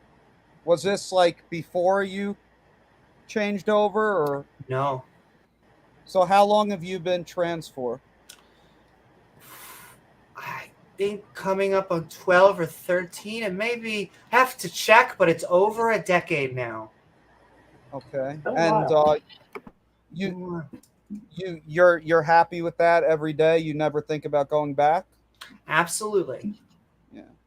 Okay. I'm sorry to hear that. I wish you didn't have that view, but you know, yeah, I was on opiates and then I went to a church and they had to cast demons out of me and I never knew or believed demons existed or God existed at that Did point you in time. did you see the demons at the church? I saw the demons before I went to the church and then I was held on the ground and prayed over at the church and I myself manifested like you would read about in the Bible. So like I was like hissing and foaming and I was trying to attack the people in the church and I was unable to stop myself from doing that and I was very embarrassed. I am sympathetic to that view. I have seen similar things in hypnotist circles when they kind of go through that. And I find that there's a lot of elements going on there. There's social pressures. There are, especially in the moment, to not only want to do what they are telling you and is going on, but you're kind of at that time, maybe not before, but at that time, primed to be in that mindset. Well, I wasn't primed. Can I tell the story briefly? I'll try to Sure. make it quick. So what happened was I had a construction company and I was selling drugs. I was selling opiates and heroin in New Jersey. And I began to get like curious and bored and I was looking on the internet one day and I dabbled onto teachings that were occult in their nature. You know what the occult is, right? So I find that the occult tends to be this grab all for spiritual and then sometimes magical and just Ouija boards, All right. those type of things. Yeah, close enough, right? So I'm looking into things like this. Get And the at board. What's that? Did you say something? Do some occult right We're there. ready, right? Yeah, Because yeah. I was once told this is the most powerful scientific weapon, scientific instrument in history. Though maybe it's a weapon. Who knows? Right. So I wasn't using a board, but I was reading on the internet how to summon spirits, right?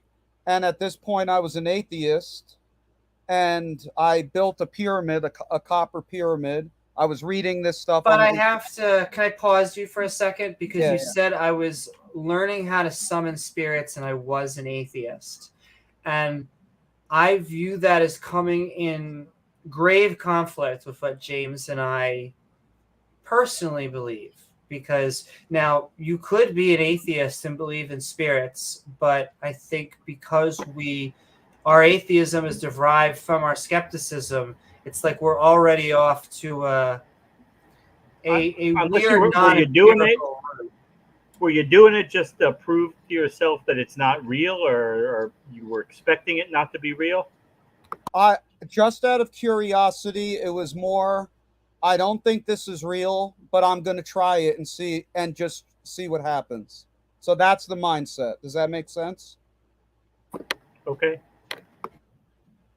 So, like, out of curiosity, right, as someone who never believed in God, I'm doing these things, right? And then I'm getting, like, after time, I'm getting poltergeist activity, like, in the house. Like, stuff's moving around. Things are grabbing me in the night. There's these beings coming in the house as shadows. And, it got really bad. Like, it got worse and worse and worse.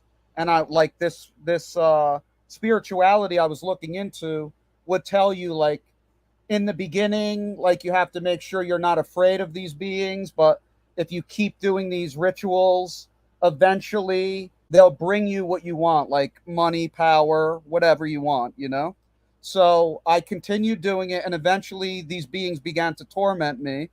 And then I started, after 6 months of them tormenting me, I looked into that. And then yeah, go ahead. Just pause you for a second, because you're now saying you're kind of knee deep in the spiritual realm. The spirits are now tormenting you. You said for 6 months. Yeah. Now, what exactly does that entail, though? Yeah, I guess before I ask, what does that entail? I'll go with James first. So, like, they make it impossible to sleep. Like, the second you're about to go to sleep, they'll, like, you'll feel like almost like a dragons, like, scratching your legs, or like scorpions are piercing into your skin, and almost like you're being electrocuted in the bed, like waking up in sweat, like a diverse array of uncomfortable. This wasn't the question I was going to ask, but I have to just say the rude thing out loud, and then you'll address it. How do you separate out some of the symptoms you very specifically? So not only did I have an opiate, like an ex who took pain pills, but someone who did heroin, who just a different girl, because she did all the drugs. Some of the symptoms you were just explaining, there's a weird overlap. Help me dispel that overlap between having symptoms of a drug, symptoms versus poltergeist. Okay, just to expel that, opiates are not hallucinogens, and my fiance at the time, who I was engaged to, was not on any drugs, so she wasn't a drug user at all. No. She was. Not but you were saying the pains, the cold sweats, the feeling like your body is on lightning. I don't mean hallucinogens. I'm a supporter of hallucinogens. That's a different category of drugs. And you could have been hallucinating, or it could have been something else, but I guess. No, what I'm telling you is I wasn't hallucinating. And I'm telling you also now that my fiance at the time, who wasn't on drugs ever, hard drugs, maybe she drank, when she went out to the bar, but she was seeing these spirits also. So I wasn't the only one seeing them. These rituals I was doing was bringing them into the house. But you said 6 months. So 6 months of bad torment, and it stretched even to a year, but 6 months where it was really bad, like really, really bad. My, I guess, next question would be, well, first of all, have these symptoms or these signs, I should say, stopped? And if not, why didn't you try maybe empirical? My brain, because it is top level skeptic, goes to, if I started seeing something and I didn't take a tab of acid or something, my brain would be like, well, there's something going on here. I need the professionals to figure it out. Why wasn't that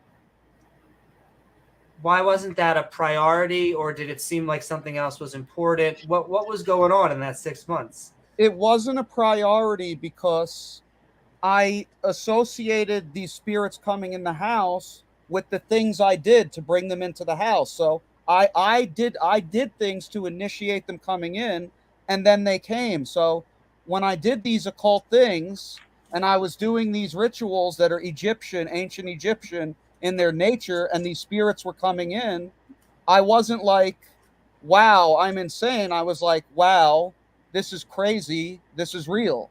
Like, I was like in shock, and I was kind of caught up in it. Like, I was like excited that like something I never knew existed, Sure.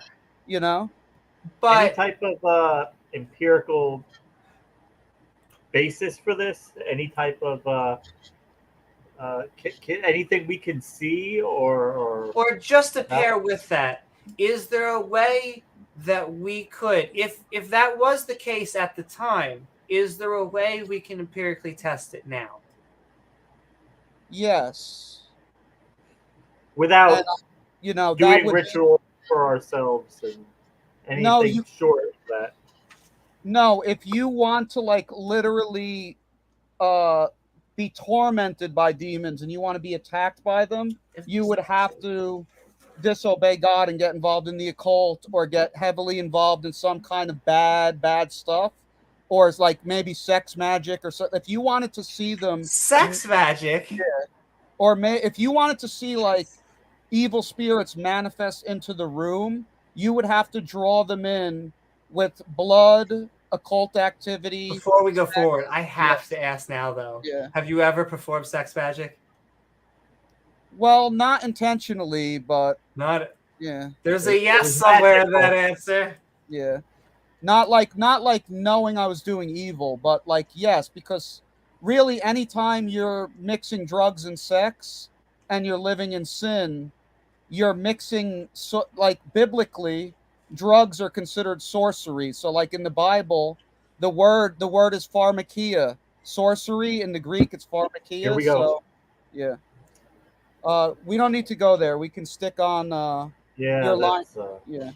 Well, it's just what you're telling us is if you perform these rituals, then they will happen. And that's where I'm open-minded but skeptical, because I think that would be the empirical test, is if you can prove that doing the rituals causes, like if you do a ritual and a ghost comes down and says, "Hi, everybody," it's hard not to put the two together, unless maybe there's a projector, maybe there's something going on, but at least we're starting to get closer to correlating it. I guess that would not happen if there was a camera rolling or something, that the spirits would not manifest.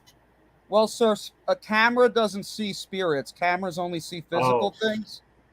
So cameras, like, God is who allows you to see spirits or not. So you can't take a camera that was created to film things that are physical and expect that camera to see something that's not physical.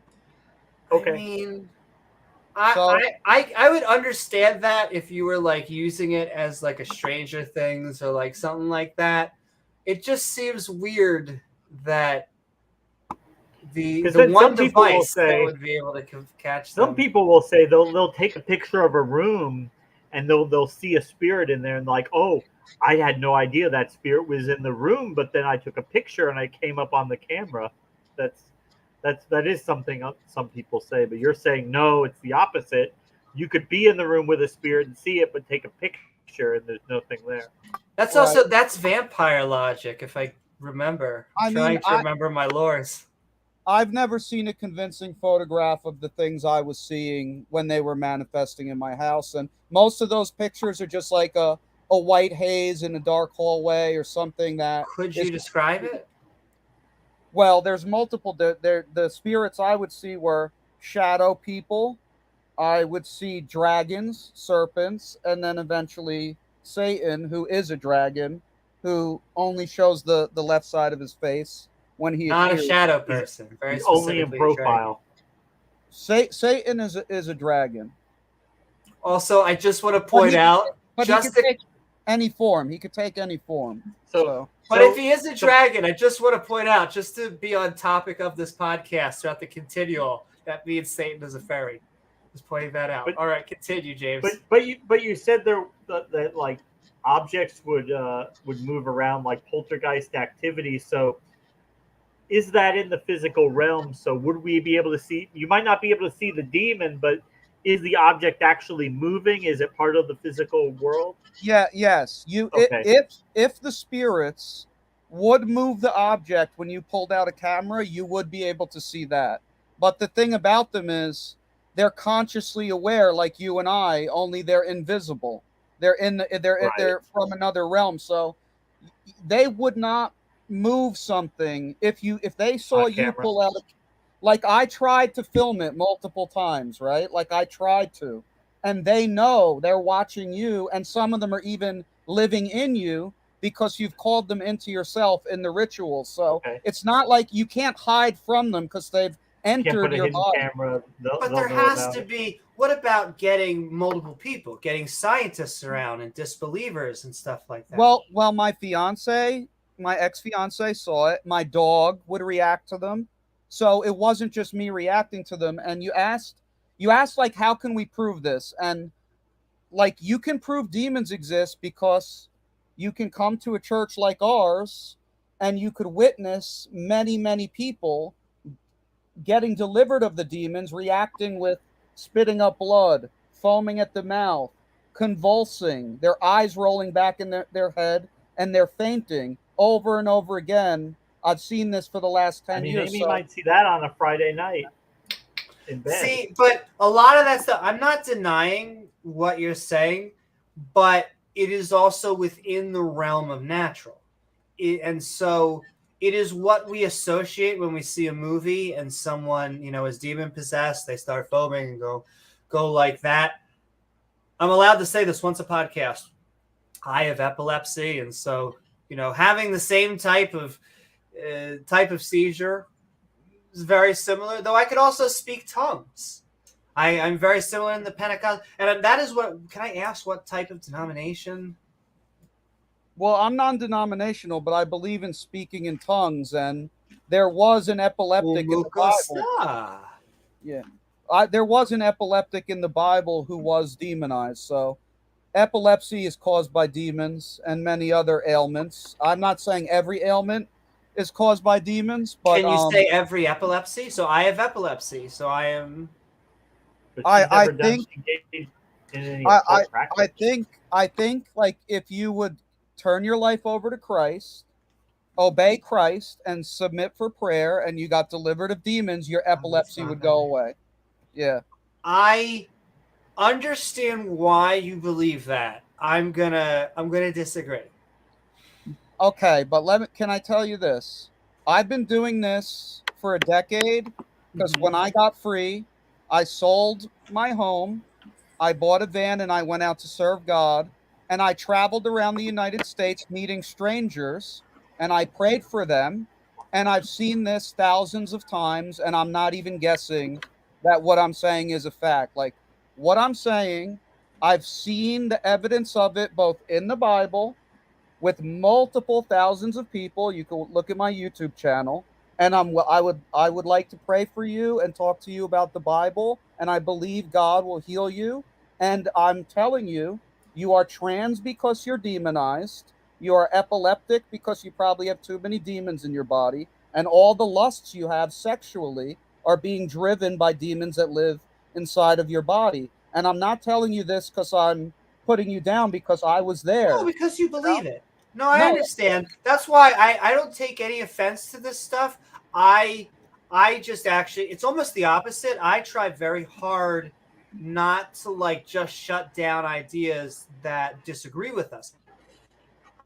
And I think that I think epilepsy is a neurological disorder. I think that demons in the Bible are non-existent creatures, and I think that we do bad things. I'm gonna cough, for complicated reasons. That there are some bad people out there that are truly bad, and some good people that accidentally do bad things, and we have to suss that out because it is such a complex subject. But you have to know deep down that you transitioning is not natural. It's not what God created you to be. God has a plan for you, and God calls all men to repent. We all, even I'm a pastor, I was sexually messed up, having perverted sex with women. You don't need to be a homo, like many heterosexual men are doing sexual practices that God views as homosexual, even though they're having it with a woman. Sure. And I think they're amazing as long as you're having safe sex. I think we should be doing more of it, especially if it's with your partner. I think it's even kinky sex. I think kinky sex could be a good thing as long as you're doing safe, consensual kinky sex. And I think that what religion does, especially things like Judaism, Christianity, and Islam, is that it says that you're sick for who you are, and then it tries to sell you the cure. But I don't think you're sick. I don't think you're sick. I think you're bound by Satan. I think you can be free. I think if you got deliverance, you wouldn't want to be a female. You would go back to who God created you to be, and you would have sex within a marriage. But in fairness, I think if you weren't religious, I don't think you would judge transgender people, and I think you'd be having great sex. I know you have to think that. That's your worldview, but like to be honest, I'm sure a lot of Christians have great sex. I'm not saying that. Putting that out there. I was way more aggressive against Christianity when I was an atheist than you are. Like if a guy like me talked to me like 12 years ago, I would be cracking gay jokes on Jesus, mocking the Christian.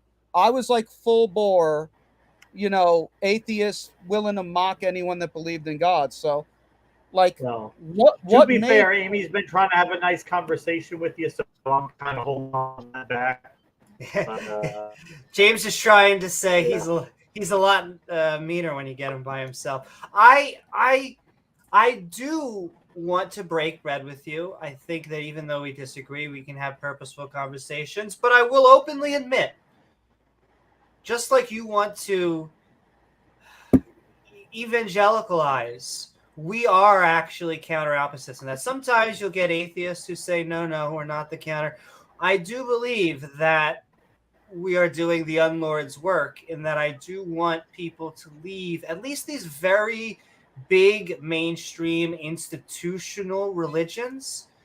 How should I phrase this? I think that you could be good without God. I think that you can have a healthy sex life, and that we can handle putting bad people in jail without God as well. That we can have morals, and really we can say that another country is doing, if they're doing something horrible, like cutting female genital mutilation, we don't have to sit there and just say, well, there's some cultures here and there. I think we can say that is bad and we should be doing so. But then logically, we made ourselves into God. We're our own gods. But Well, then you're going to have a difference in opinion. Like if we're not all following God's rules, you may think something's unholy that I think is holy. I may think something's holy that you don't. How do people know? It all becomes I don't subjective. think anything's holy. well, and I know James is a subjectivist, and I would say, as a situationalist, I believe that it gets sussed out by working it out together, and that's the only way, because I think that morals come from multiple people being together and interacting, either cooperating or going after each other. And after, I know you want to answer, but I also want to have a question about Satan after this too. Oh, I know James wants to say something. I wanted to. I can't hear him really. I can hear you, but I can't hear him. You might have been lagging a little bit there at the end, James. Oh, I just said I wanted. No, you can go ahead. I'll ask my question afterwards. Well, the thing about Satan, I never quite understand how he's the bad guy, because he seems to be doing exactly what God wants. It seems to be that he's tempting people away, but then he punishes the people that are not as supportive of God. Why isn't it that you go down to hell and Satan is like, oh, you were disobeying. That was my whole thing. I wanted you to disobey. You did what I told you. Now it's time to party.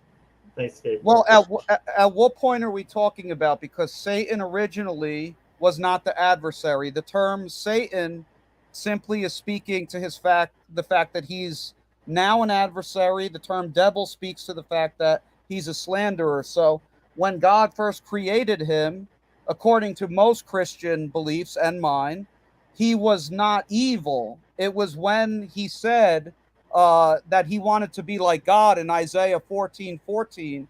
He said, I will ascend above the heights of the clouds. I will make myself like the Most High. So what he is a jealous angel, a greedy angel, and he wanted to take the place of God. So then God cast I hate to ask, is jealousy good or bad? Well, or is it not that easy? Even in the Bible would describe God as jealous for our love. You so see where I'm going. He named himself jealous in the Old Testament. He actually took that title. Yeah, so I didn't fall They would say he has a right to be jealous. He's entitled to our love, so he can be jealous for it. I will say we openly say every trap here because there's a trap right here. Well, you could set all the traps you want. They're probably not going to work. Okay. I wish we could talk about you repenting, but if you want to trap me as a Christian, you could have at it. We'll see. Well, they're love traps because we think that they're ways of helping you see our point of view, and so right now though, is Satan good or bad? Satan's bad right now. Absolutely. Okay, he's bad and he's torturing people. He's evil. The Bible describes him as the evil one, the father of lies, and many other things. Beelzebub, many other things. But he's still torturing people right now in hell. Yeah. Well, no, not in hell. He's not in hell right now. He's not in hell. No, the Bible doesn't teach he's in hell. The Bible teaches he's walking around on the surface of the earth, seeking whom he can devour. Tempting people roaming like a lion. So what does he get out of that? Well, what does he get out of it? That when he fell, he's keeping people from receiving eternal life. So he tempts people so they cannot attain the eternal life that he lost when he was cast out. So he's just doing this because he can't be in there. So he's like, if I can't be in heaven, then a specific group of the population is also not going to go to heaven. Right. Not only that, but when he fell, this is the job that the Most High tasked him with, is to tempt and try mankind to see who would obey the Most High. I would say that sounds a lot more like a plot device than the logic of a highly intelligent angel launching an insurrection against an omnipotent being that was doomed to fail. I mean, how's the logic work out in that? Well, that's just your opinion. I mean, that's just your I mean, how can I respond to that? That's just your view of things. I think God has an amazing plan for those who obey, and if He wants to use a fallen angel as the adversary to try and test those who He will, have this plan for in the afterlife, then that's His business. Sure, it just looks But like it would be a really Satan. boring story without it. Exactly, it would be. It would be really dull if everybody was just living in the garden, just nothing was happening, nobody to torture forever. And God said He needs to spice things up a little bit. Yeah, I mean, look, I have no idea. Like, I'd be talking to. Go ahead. No, I'm sorry. I just get excited. But it just seems like he's working for God. It just seems odd. Like he's not much the adversary as more as the guy who tortures the guys that don't go to God, in which case he's kind of on God's side. Well, the interesting thing is, I mean, there's different views in Christianity about what you're talking about. There's, Calvinist determinists that would view it more like what you're saying, and I'm one of them. And there's, other people that believe. Are you a Calvinist? Well, I believe in tulip. I don't call myself a Calvinist, but I believe in the model. It's called total depravity, unlimited atonement, limited atonement, irresistible grace. Election. We haven't seen Will in forever. We need to get Will on here. And perseverance of the saints, yeah. Perseverance of the saints, irresistible grace, limited atonement, unconditional election. I believe in that. Okay, so yeah, but where were we? Oh, well, talking about Satan, it just seems like Satan is more of a good guy on God's side. It just seems like he's doing exactly, and that if he was a true villain, he would be, He's an agent of God. He's definitely carrying out God's purpose, because like in the book of Job, God actually proposed to Satan that he proposed that he should try him, and a lot of bad things happened to Job after that. Go ahead, Satan, make my day. I mean, hey, it's nothing. God. He's not the one suffering. It's just Job that's gonna suffer. But he'll get more back in the end anyway. It'll be fine, right? Well, yeah, isn't that fine? If God had a plan and it all worked out. But what I wanted to ask is, so you're doing these rituals, you're summoning these demons, they're coming into your house, they're coming into you. Like, why would they? Is it that they just hate you so much? Why are they messing with you in a way that would make you want to step back from this? Why are they making it so unpleasant for you? If you right into the trap, you're basically giving your soul over to them. Why would they make it so unpleasant for you?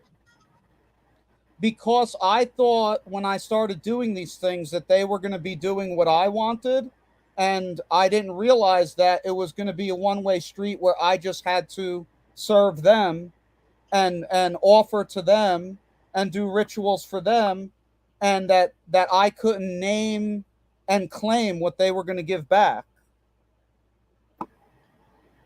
Okay, so it's like once the door's open, then they're in. They can do whatever they want with you. The ruse is over. Right, like did you ever see back in the day there was a show called Buffy the Vampire? And I'm not saying demons are exactly like this, but just to give an example, like what people I'm familiar with the show. I never watched an episode of it, but I know what you're talking about. Yeah, like where the vampire would like float up to someone's window and like kind of beg them to like the vampire would seduce someone to actually invite them in. You know what I mean? So you have to be invited in, even though it's under false pretenses. It doesn't matter. Yeah, once you invite them in, it's hard to get rid of them, and it's impossible to get rid of them without Christ. So what would you say? Because there are channels on YouTube where people claim to have positive interactions with some of these same spirits. Are they on the payroll? They seem to be liking it. Is it just a difference of experience? Well, what it is when you actually continue to do these rituals and you put all your affection and love toward them, the torment isn't as bad as if you start to like seek genuine truth and like find the real, you know, the real God behind all of it. Like if you're really looking for the truth, they're going to turn on you. If you're just going to sit there doing rituals and try and be a witch, or maybe you want to let them come into your bedroom and have a sexual interaction with you, because many of these spirits, pretty much all of them, like to have sexual interactions with human beings. And we read about that in the Old Testament, also in Genesis, but that they still do this today. So if a person is giving themselves to them, they won't be as outwardly aggressive in the way they torment a person. What was it that you did that made them turn on you, that made them start to you said torment you for 6 months? Well, like I was making, when these spirits would come into the house, I would make demands of them, and they didn't like that I was thinking I was their god. They viewed it like they had. I assume, I can't really speak everything that they would think, right? I could only tell you what they ended up doing. When I started to make demands of them and I was getting lazy to continue with the same occult rituals, they would torment me to try and get me to go back to doing that. So demons desire worship. They desire sacrifice. They always have. So if you're not keeping up the same pace, they get angry. So is this an audio interaction? Do they tell you this, or is it cryptic and you just have to kind of piece together their thoughts based on their actions and what they're doing? Or do they ever come out and tell you plainly, no, you worship me, I don't worship you? They not all the time, but yes, they do speak audibly sometimes. Sometimes they'll put an image into your mind's eye, so like you'll see like an image of what they want you to do, and then it will be like just a flash of it, because their essence, they can project their nature into your mind, and they could also speak audibly. Can I ask? Can they read your mind? Well, yeah. Do they know your thoughts? Yeah, when you have a demon, you have a demon living in your body, it knows everything you're thinking. Absolutely. So what if someone were to come to you and they were to say, look, I have a deep and humble relationship with God. Not only do I have a deep and humble relationship with God, it is a sexual relationship. Okay, I would say you're deceived and you have a sexual relationship with a fallen spirit, with a demon spirit, and that demon spirit has convinced you it is God, and it's having sex with you at its own convenience. And some people like it because these spirits have the ability to make you feel good when they have sex with you. I'm not denying that. I mean, if the demon's consenting, why not go with it? Well, many people have your view, and then they get demon possessed, and then they end up going insane. Before. Like, It's just interesting because that person views themselves as a Christian. And so you are the first person I've heard that has, like, maybe not the first, but I can't remember many of this type of demon magic that are having sexual relationships with you. And it's just a nice, almost opposite, because we have one that is having sex with God and one that, is saying sex with demons. Well, God doesn't have sex with anybody, so if anyone's having sex with a spirit, they are having sex with a fallen spirit. What if God wanted to have sex? He doesn't want to have sex. Very specifically, it makes sense because sex is a biology system. God's not a biological being, so what's that? Why God would have sex? I said sex is like a biological function. If God's not a biological being, it doesn't make sense why he would. I mean, demons aren't, they don't have biological functions. There you go. I guess that's the truth. I guess that's true. Maybe they do it just for our benefit.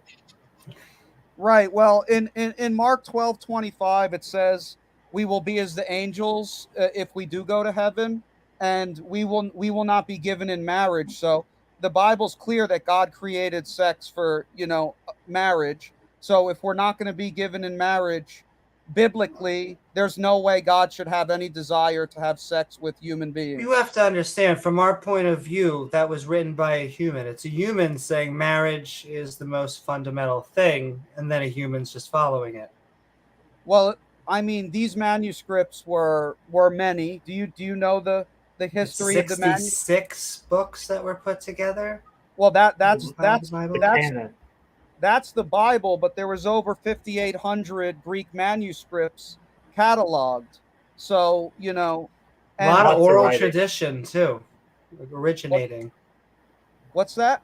A lot of it are originating from oral tradition as well, which gets passed and changed along the way. Well, not so much the New Testament, but maybe the Old Testament. Yes, the New Testament is made up of Koine Greek manuscripts, and there is so many that if you actually did a study, you would probably rip that wig off or whatever you got on and transition back and obey Jesus. I know. Ridiculous, man. If only I had a wig. But I'm sending love. I'm trying to think if I should go that route or the other. Because you probably had a decent sex life. And now... Amy, can you give the beard a tug and see if it comes off? Oh, I mean, they're supposed to hate not hate, but well, I mean, they're supposed to I don't hate murder. you. No, I'm no, just no, like- I get you. You're just living in it's an abomination to God, but it's not. Look, you are living at something that would be an abomination to God. Absolutely. The Bible says that no effeminate will go to heaven. Sure. You know what I mean? I mean, I would be okay with that. From my perspective, God would not be the good guy of the story. And so I'm not sure if I died and was given the choice, I would want to go to his version of heaven. And so I am okay with that. Well, he's a baby look, murderer.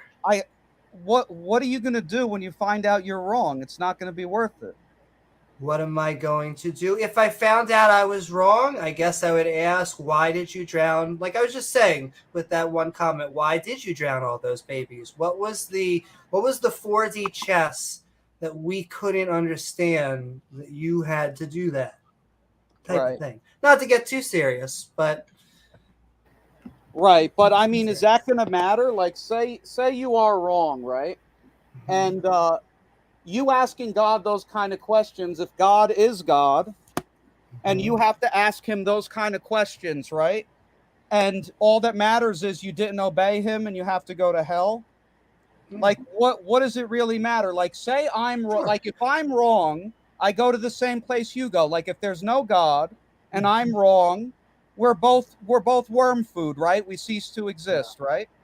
But if we're both wrong and Pastel. it's a different type of religion, then you're going to roast in hell for all eternity. Right. And I don't deny that. If I'm wrong about Christ being the only way, I'm in big trouble.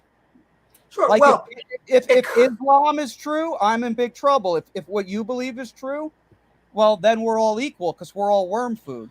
yeah, exactly. So I would just Many say different ways it can go. Exactly. But I would just say that kind of cancels Pascal's wager, is we should just believe whatever we actually believe and not try to trick a God. Well, the fact that I've seen evil spirits and I was delivered of them in real life by Christ and the power of Christ, and then I left New Jersey, purchased a van, and became an evangelist. And Wait a second. Yeah. Now I understand the problem. Yeah. I'm just kidding, New Jersey. Left hell. Yeah. Fair enough. You got me back. Fair enough. So most of the demons, yeah. Near Hoboken by chance? What's that? Near Hoboken by chance? Yeah. I bet. There you go. You like it there? I've spent like 4 hours of my life in Jersey, and most of it was on the turnpike. So obviously, yeah. That's why no one likes Jersey, because most of them end up on the turnpike. But there are other places of Jersey that are really nice, you know. Try the boardwalk. That's my thing. Yeah. So, yeah, the boardwalk's nice also, but yeah, but guys, you have to realize this wasn't just my experience. Like I said, my dog would react. My ex-fiance would see these things. Let's just create a scenario. I'm not saying this is what happened. I'm saying, but say something's happened and it's like an electrical problem that's going wrenching. It's like, yes, you're going to react. Your fiance, even your dog is going to think that something's there, but that doesn't mean it's supernatural. No, but like I'm not just saying it was an electrical thing reacting. Like my fiance has woken up in sheer terror, swinging her fists at the same spirit I saw, like in a frantic panic to save her own life, like in the middle of the night at 3 a.m. What did it look like? You know, like it's not just like she's hearing a little buzz or like, you know, it's full on. What did it look like? Oh, that one looked like an octopus that night. It was the octopus? One that yeah, like it looked like a giant. Like these things look, actually they look amazing. Like if you even saw, even though they're scary, like you could almost look into them. Like the infinite nature of actually what they are is actually fascinating, even though it's scary. I can't even describe it really. You know, it's like something you would see in a movie, only way more intricate, like in real life. That's the only thing I could. And they're dark. You could tell they have a dark energy and a dark. They're malevolent. Yeah. So I could go further, but Chris, do you still have more time? Yeah. If you want to take other people, I can go or I can stay. Well, I will say we don't normally, but we have up to 4. And so what we're going to do is the people who agree with us, we only give them 20. The people who disagree, we give 40. But we're going to give another 40 just so Bree can, I think she's joining us to have an interaction with you. This is also someone who is living as an abomination. That's true. That's right. Oh, my God. James, we're going to have double the abomination in one stream. Yes. Bumblebee, live from the hive. What is up? We're impromptu debating you. Having a good time, and how are you? Bumblebee, along with all the demons that she's brought with her. Yes. I actually have a scorpion right here, too. I actually got it out so I could hold it and look all creepy and sinister. Do you think I'm possessed? Like me and Amy are possessed? Is that why we're trans? Well, yeah, absolutely. You do? That's so weird. Yeah, I like his honesty, though. You guys have demons living in your body, but the good news is everybody does, because when you're born again, they live in the physical body, and when you're born again, your spirit's born again. But you guys are heavily demonized, and your spirit is not born again. Dude, check this out, because you said you didn't get anything from your demons when you interacted with them. I didn't even have to ask, and they gave me all this. I don't know. What were the ones that you were? Because I didn't even say anything to them or anything. They're like, just jump on me and transform me into like a hot chick. It's great, but more than meets the eye. Yeah, if so, what your demons never did anything for you, and you were doing rituals and stuff, huh? Well, they did what I was describing with the sexual interactions. Like they would give me pleasure in that way. So they would come, in different forms of different women, and I got to experience that. But that changed. Better than Pornhub. Yeah. Oh goodness. So like, do you? Obviously, what you just said was sarcasm. You really don't believe in demons, right? No. I mean, I am empathetic, and I have to ride a fine line because I don't want to punch down to you or anything like that. But no, I don't believe in demons. Yeah. But I'm open-minded, and I could be convinced. There are ways, because I know there are people that say you're just closed-minded. You would never, if a demon was spitting fire in front of you, you wouldn't believe. And it's like if they were going Ghostbusters on my butt, I would have to believe. But Well, if you guys want, you could look at some videos on my YouTube channel where we bring demon possessed people to our church and we film it. And we Oh my gosh, yes. Where is your church? Do you mind disclosing that? Or it's a church? I mean, it's up to you. It's all no. I've been publicly on YouTube for over about a decade. But my church is in Texas. It's called BDS. It stands for Breakthrough Deliverance Sanctuary. And my YouTube one letter away. Yeah. Okay. No, continue. Ministry. Yeah. It's not BDSM. I get it. Oh, there was so many. Let me tell you, with that acronym. I saw you were just teasing her. You were teasing her with that name. I saw you get excited, like your demons got really excited. Yeah. They did. Sometimes you need a little BBC. Yeah, your demons were like, he's gonna say it, and then you were like, oh. I have to say, it's either demons or just, let me tell you, the comedian in me. I can just feel it. But I know you believe it. So, like, even though I tease you, I know that you are convinced that it is equal to science at this point. Well, when you see thousands of people delivered of demons, the results are in. Like, you ever see the movie Zoolander where he rides by on the scooter? Sure have. Yeah. I will say. He rides by and he's like, the results are in, amigo. What's left to ponder? When I am moderating debates, I always say that my given face is just cold steel. He's like, could I come to Texas and document an exorcism? One of your, I mean, what do you call it? Deliverance and document at your church? Yeah, or you could just go on my channel and there's hundreds of videos of us doing what I'm talking about. Well, I've seen a lot of people do exorcisms. What's his name? Bob Larson's always a favorite of ours in the community to watch and get a good chuckle. If you don't believe Bob Larson, he's talking about like Loki, the god of thunder and thing, or like the god of mischief and stuff like that. He's talking about Maleficent, like the character from Disney. So you don't believe in all that, right? No, well, I believe many Disney characters are modeling real demonic forces. Yeah, but I don't get into like the circus act of like grabbing a cross and the shenanigans of dressing up like I'm sorry. That went by very fast. I couldn't help it. Which Disney We're going to go back to it. Let him finish his thought. Okay. I don't want him to lose his thought, but we're going to go back to that and jot it down because I do want to know more about the Disney characters. But let's. What's that? Continue your story. Sorry. I did say it was Bree's time, but I can't help it. What I'm saying is, like, I don't get into the circus act of, like, pretending I'm some Catholic priest and, like, holding a cross to someone. So, like, Jesus didn't do that in the Bible. He just commanded the demons to come out, So you can do it more like do it Jesus style. Well, the Bible says we're to walk even as he walks. So if we follow him, we're supposed to be disciples of him. And you he's lay supposed hands? to be, Lay hands, is that what you do? You lay hands? You don't have to lay hands on to cast demons out, but you can. You don't hit people with the Bible, though, do you? No. Oh, that's Bob Larson does that. Okay, so I'm thinking. No, but Bob Larson also says send emojis into chat. Those will fight demons. That is just making money. Bob Larson thought that the Pokemon were demonic.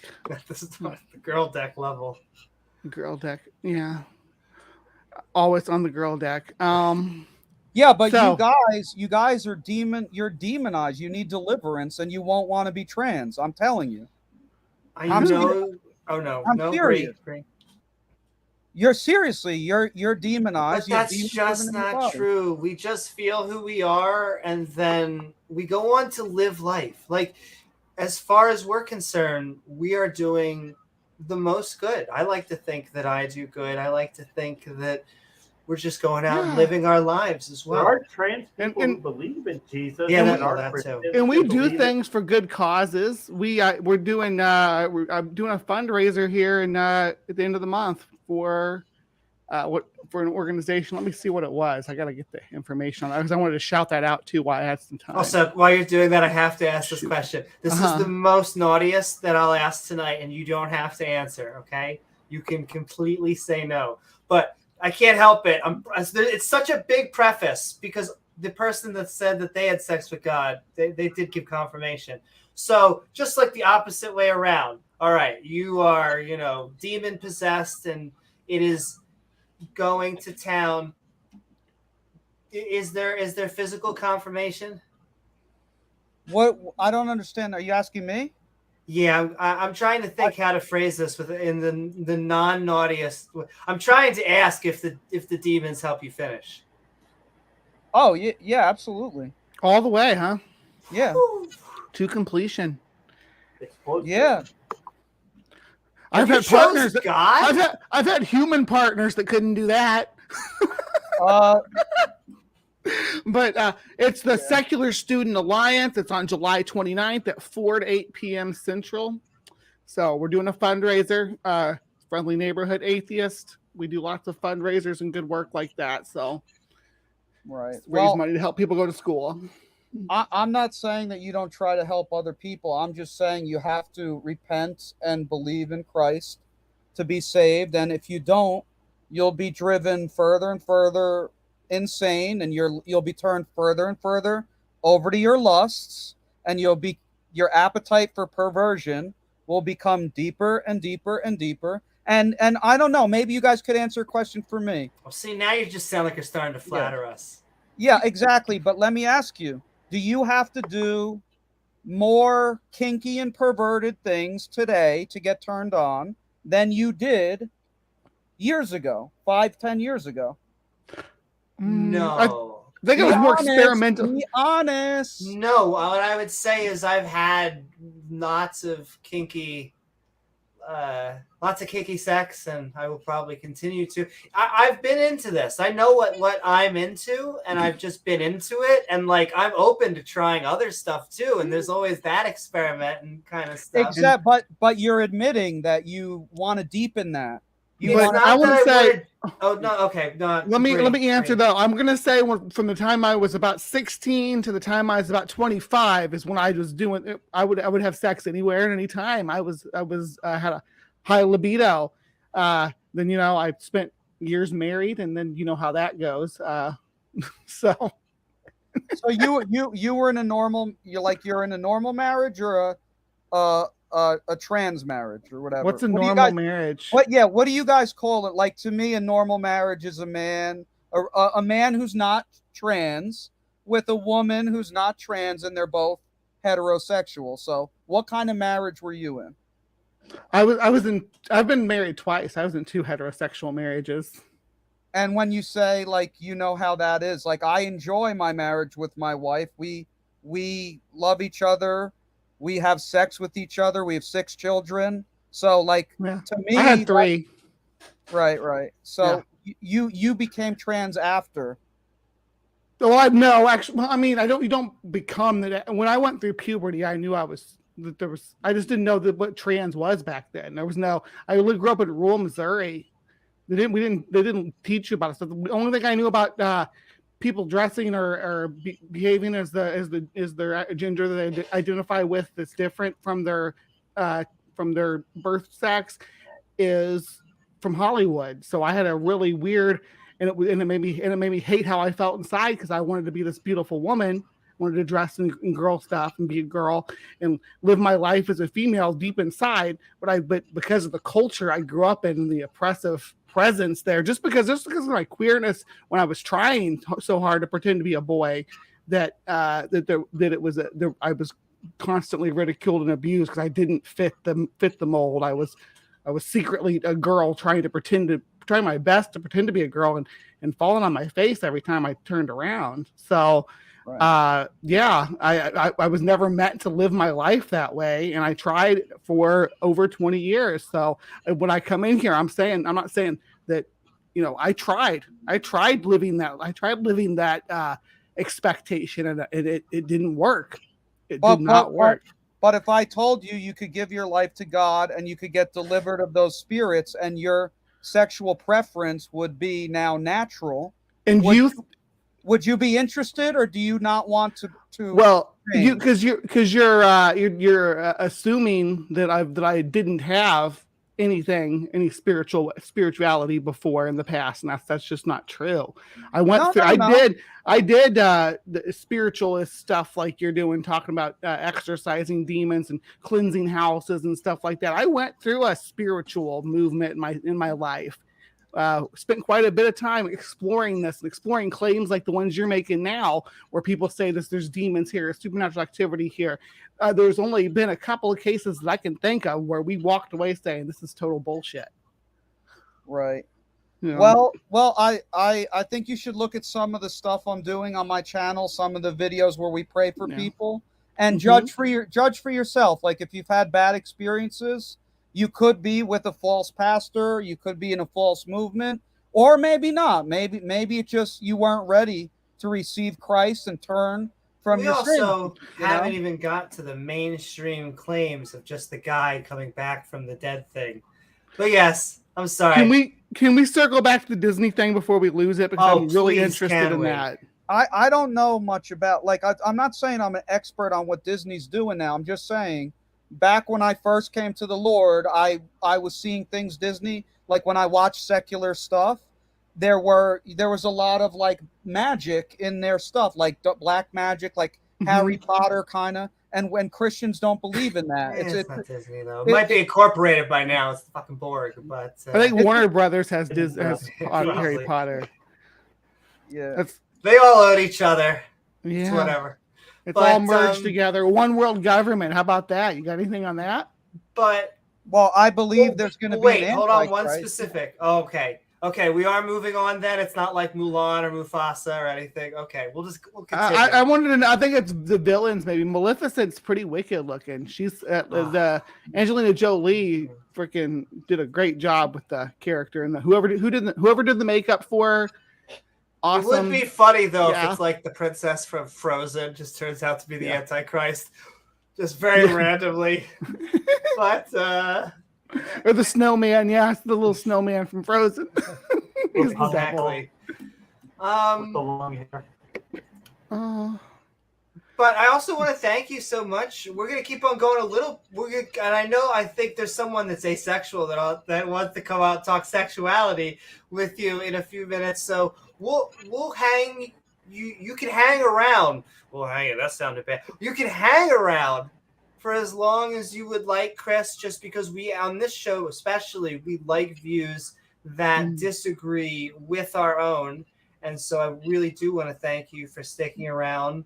And hopefully we're letting you feel like you are being able to talk, even though I know we do have our raunchy kind of late night podcast. But no, it's not that I agree with it, but it's like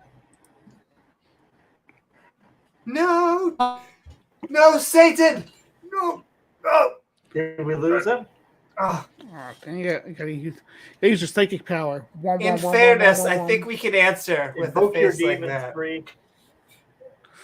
He left like that. We hope you come back, though, Chris, with the mouth open. I mean, I know Sinister's like, no, I have been waiting patiently. Goddess darn it! I've heard about these demons giving people like full body orgasms for minutes at a time. Just like I just love that. That's two confirmations. That's two confirmations of Holy Spirits that have reached orgasm. Like Reid was saying, like there are some people there that fail to reach that, naturally. And apparently we got to go to demons and God, baby. Yeah. All right, let's bring her in now that the person that you wanted to talk to is gone. Hey, Porpoise. Give it to the Porpoise.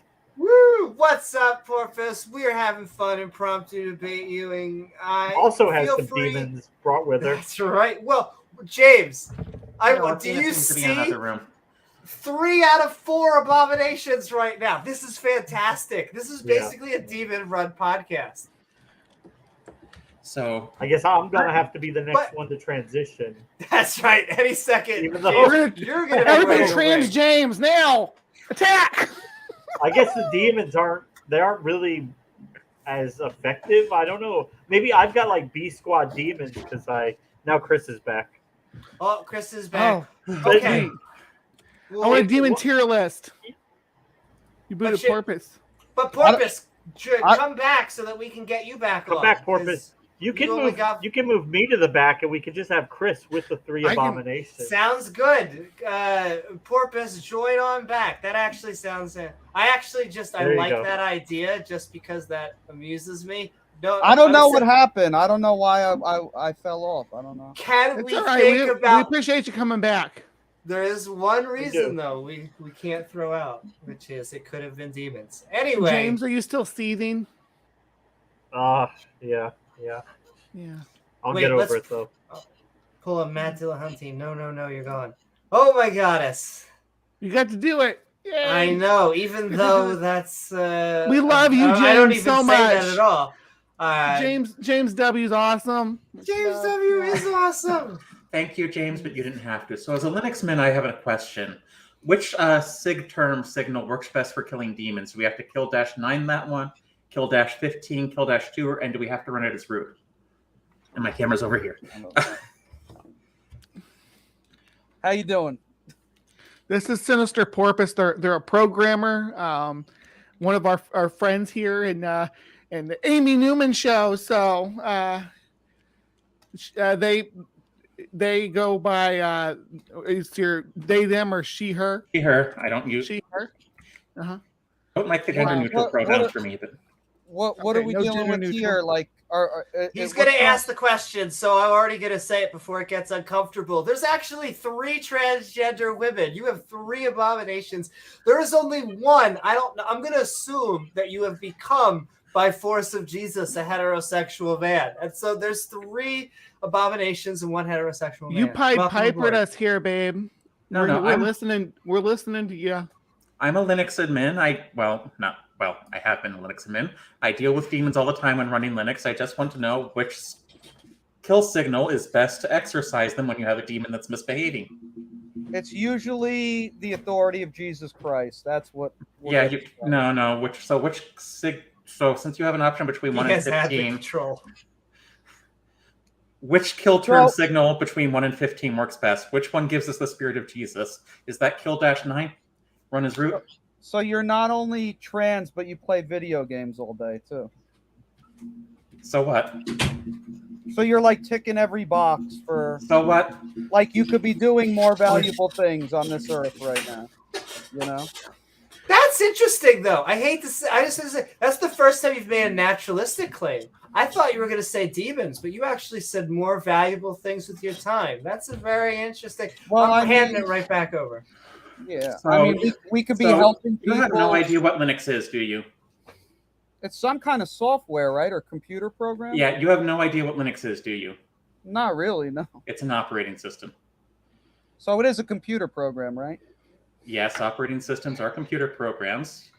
Right now, you wouldn't be on this thing if you didn't have probably Windows or Mac OS would be my guess. Okay, what's the point? I just want to know. I mean, Linux has demons running in the background. Sometimes we have a zombie process caused by a misbehaving demon. Which sig term do we need to use, preferably running as root, I'm assuming? God powers to invoke Jesus Christ to kill -9? These are programmer jokes. It's Porpoise. They're going right. He doesn't get I guess he, she, or whatever he or she calls itself thinks that sarcasm is the way to get to. He has to do some that. common His ground, religion says so. Yeah. So what do I call you? What do I call you? He, she. What do you want? She. There's only 3 she's on here. Yeah. Well, ladies' only the Sinister Porpoise. So is it like legal for me to just call you all men right now, or is that illegal? There's nothing illegal. It's just rude. I will say, I will give the same speech I always give. Because if you say transphobic, homophobic, misogynistic, racist, you give all these letters, the conservatives go, let's just argue about the words. Forget all those terms. The question is, do you want to be a dick? You can be a dick. Nope. And you can, you know what our biology is. We said, but we are feminine, the feminine gender within society. We have transitioned as far as we're full time. We are out and about and living our lives out in Western society. As women. as women. And so I guess that is the metric, but I'll hand it right back to you. Well, I'll try and just say neither for the sake of the conversation, because I don't believe I should be forced to call people what they're not. We're not forced. I actually think your book says, honestly, it says to murder us. And so the fact that... Actually, I don't think we're mentioned in his book. We're not mentioned in the Book of Mormon either. No. If a man, well, okay, I guess I'm bisexual, so I'm still going to death, because if a man lies with another woman, and as asexual, probably Paul was one. And they still at least command you not to do what they view as cross-dressing. Or was Paul J sexual? I mean, come on. Yeah, you guys need to repent. It's not funny. It's just not worth living like this, really. Or you could also be doing something worthwhile with your life, or perhaps, I want you to consider this because my mother acted the same way you do. Maybe there's just something going on mentally you need to take care of. Yeah, you're dressing like a woman, and I got mental issues. Yes, in fact, I'll quote Eddie Izzard: "They're not girls' clothes; they're my clothes. I paid for them." But guys, seriously, like, I feel like I'm trying to help you all. You need to. I know that you think you're trying to help us, but you're trying to get us to convert to believe that a man, after 72 hours of decomposition, rose from the dead. And no one really gets to see the body. He doesn't stay around or stick around. He just happens to disappear and ascend into heaven, where he is now King Supreme. That's not true. He did stick around. Okay. Did he get to... He walked around on the earth, showed himself to his disciples, and then he ascended. It's the not people who wrote the book, and then he just disappeared. So it's not like he taught for 30 more years. And he's like, I have risen, and you can tell I've risen because I've been alive for multiple years now. He just coincidentally disappeared. No, but he was walking the earth, showed himself to his disciples, not just by Thomas, not just the people that wrote the book, many other people. So many people saw him. So the book and says. then he ascended. So, there's this would hold up in any court anywhere in this country just by Matthew, Mark, Luke, and John and the testimony. Eyewitness testimony is not used in the court of law. Jesus had 500 witnesses. Bigfoot reaches that about every decade. So multiply that times how many decades we've been seeing Bigfoot. I mean, it's the same. So, look, I didn't believe in Jesus, and he delivered me. So why am I preaching Christ now? Why am I preaching Christ? Well, let me put an asterisk. It can be accepted. It is the lowest taken of scrutiny because people have they see many things and they have conflicting reports and they have all sorts of. You can also make things up. You can see things after. Eyewitness testimony is not good testimony. So 5,800 manuscripts. If I may add something though, for scientific evidence, you don't use eyewitness testimony at all. In a court of law, it is valid, but it's the lowest form of evidence, is what Amy was trying to say, and I don't know why I interrupted. So, right? Yes. Well, look, you got to believe by faith. If you show somebody, yes, I believe the Tao is a real thing, so we're good. Yeah. Right, but look, we're called to believe by faith. This isn't about scientific evidence. You got to believe. But only if you're a Christian. Right, only if you're a Christian, but like you guys. So it doesn't apply to people. Go ahead. Maybe there's a lag, and that's why you think I'm talking over you. Go ahead. Well, no, I do have some questions. No, you're not talking over me. It's on my end. I will admit that. But I have a question for you. You've been going on about their perversions, but how do asexuals fit into your worldview, and what is autism? Because we can actually take scans of people with epilepsy, and we know, in some of the cases, I don't think all of them, what causes it. I know my father had epileptic seizures for 20 years because he fell down the steps as a child, and, well, he probably suffered a traumatic brain injury, and that explains his temper issues he's had for most of his life. But it's not that he's demon-possessed, it was just an injury. Right. Well, I didn't say that every illness was demons. I made it clear when I said that I don't believe that. I mean, even there were cases in the Bible where holy angels struck people with infirmities. So, go ahead. So when you deliver people at your church, do they get a medical examination first? Do they get like if so he's saying that, oh, I'm having these demonic attacks and they're making my body twist and making me speak tongues and stuff. Do you want them to, because the Catholic Church, they got sued, so they're required to have a medical person on hand, somebody, I think they can do it with an RN. It doesn't have to be an actual doctor. They have to have a licensed nurse on hand in order to deliver people or do exorcisms. No, you don't follow that protocol. I don't believe that's biblical. There was no nurse called in the Bible. I'm a Christian. If they're sick, if they have a genuine medical condition, like if they're having a heart attack or their legs cut open, I'm fine with them going to a doctor. We're not like freaks that like are going to watch someone bleed out on the floor and not help them and just sit there praying to Jesus while they're dying in front of us. You know, there was that.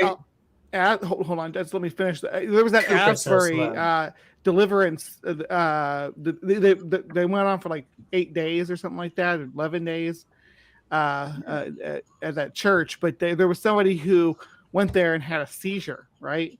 And instead of giving them medical help, they all laid hands. Yeah. It's really bizarre to watch.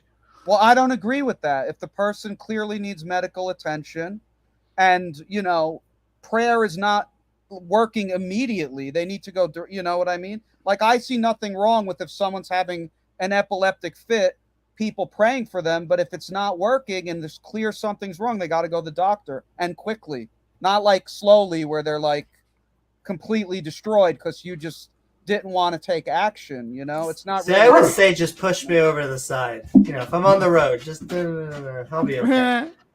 But the Catholic Church has for years wanted to make sure there weren't mental or medical issues, because they started to realize when mental illness started to be recognized that a lot of cases of possession weren't demonic possession, they were just mental illness.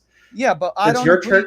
I don't agree. Let me finish, please. Does your church make sure that there isn't some sort of mental issue or a medical issue that could be mimicking a mental condition? Like if I forget my thyroid meds for a long enough time, I'll probably have some symptoms that mimic mental illness, but that's long down the road. Does your church make sure there are no issues like that before doing this? Which, honestly, if it helps, maybe I'm okay with it. It doesn't do what you think it does, but it might have a psychological effect. But if it does, but if you're just doing this because you think you can do it in lieu of medical care, you are actually causing direct harm. Well, it's the person's responsibility who's coming here to treat their medical conditions. We're not doctors. We advise them if they have medical issues, they can talk to a doctor. If they have spiritual issues, they can talk to us. We're not doctors, if that's what you're asking. That's not my job. I'm not a doctor. You know? So the Catholic Church will actually give them medical care, which makes them one step ahead of you and more moral than you, if I'm following you. So do you actually give them ways to seek medical care before doing this? Or you just say, go do this? I'm not a doctor. They can go to the doctor. That's not what I asked. I'm not a doctor. How many more times? That's not what I asked. Okay, this is just a circle here. Let's go down a different line of conversation. What do you guys say? Well, she's asking me if I issue medical care, and I can't do that. I can't do that. Purpose. Yeah. Hold on. I'm asking you if you give resources so they can seek medical care, even just making a referral to a doctor you trust. Yeah. Yeah. We tell them to seek the local doctor where they live if they have a medical issue, or if they're here and they have a medical issue, they are made aware that there's a hospital they can go to. That's the extent of it. I'm not a doctor. I can't issue medical attention. Okay. What kind of symptoms do they distribute when they're like? How do you tell when they're having a real? This is when they're having a regular medical attack and when it's demonic. What are some of the key differences you look for? Well, if they're acting like they're like the typical signs of they're possessed, like maybe they're spitting up foam or spitting up blood, or they're hissing like a serpent, or they're rolling around on the floor like they're possessed, then we pray. If if they've fainted and hit the floor and they're looking like they need medical attention, or if their leg is cut open, or if it's obviously something that doesn't look like a spiritual situation, we will consider sending them to a doctor. You know what I mean? But that's not really common, you know? We haven't had too many people like having like a heart attack in our church, thank God, to date, you know, at this point. What kind of symptoms do they have though? That's what I want to know. Like with the demonic, you said rolling around, but are they like levitating or moving furniture and stuff? They'll foam at the mouth. They'll get aggressive. They might start throwing things at other people. They might attack people. Hissing like a snake. They might start showing their teeth, like, you know, like as if they are demonized. They're like typical stuff like you would see like a, you know, kind of like a snake or a reptile act or a beast. That's what we see regular. They'll foam at the mouth. Many of them spit up blood, you know. Oh, and, wow. You know, can I ask, you are saying some of them are neurological, right? Some epileptic seizures are just epileptic seizures? I think so, yeah. I mean, there's like, let me put it this way. We've tried to pray for some people that have it and they haven't got better. So, you know, they got to go to their doctor and treat their condition. So we know how you feel about transgender people, but what about asexuals who really, well, some of them might be having kinky sex, but generally they aren't? Well, I only believe like within a marriage, people can have normal sex. Like, I don't believe you could have oral sex even within a marriage or anal sex. I'm pretty sure you can.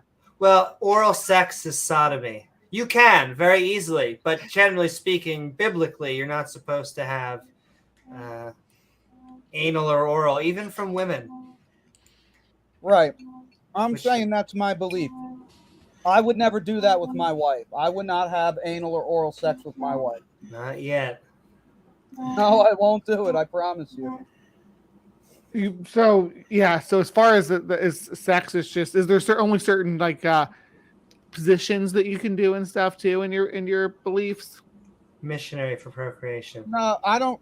I like to be looking at my wife if I'm having sex, but I'm not like obsessed about the positions as long as we're having regular sex. Personally. We all have our personal. This is the last question I'll ask about this. I just can't help. Has there ever been a time where you and your wife and the same demon were having a sexual experience, in which case you could, just for sake of argument, count as a threesome? No, we would not engage in anything like that, but I don't know why. See, like, I find it funny because I'm trying to evangelize you, but you're trying to evangelize me with kinky sex. So, like, you seem excited to, like, encourage me. Like, you're saying, I said I wouldn't have anal sex with my wife, and you're like, not yet, with like the effeminate demon that you have. And I just find that like I'm trying to lead people to Christ. You're trying to lead people to anal sex. Like, and you really think like you're like sitting there pretending. No. Yeah. I will say, like, as much as I wish I was leading you specifically to anal sex, just to be as on the nose about it as possible, I'm trying to lead you away from a God. I very specifically think that theism is harmful for society. I think it's one of the main reasons why we have not progressed so far technologically. And I believe, and I'll say this once again, right on the nose, and I mean this with love. I'm not saying this is an insult. I don't mean this is like but I think you're in a cult. I think you're in a real cult, not like a fake one, like a we take orders from dead leaders type of cult. And so, yes, there is a propensity to, like, when you say something that is silly to us, to see if we could take it down further, because it's almost like an argument ad absurdum, just to put everything, all the cards out on the deck. Yeah. Let me match you, because I think you're in a cult where you're a man and you pretend to be a woman. Can I pause you?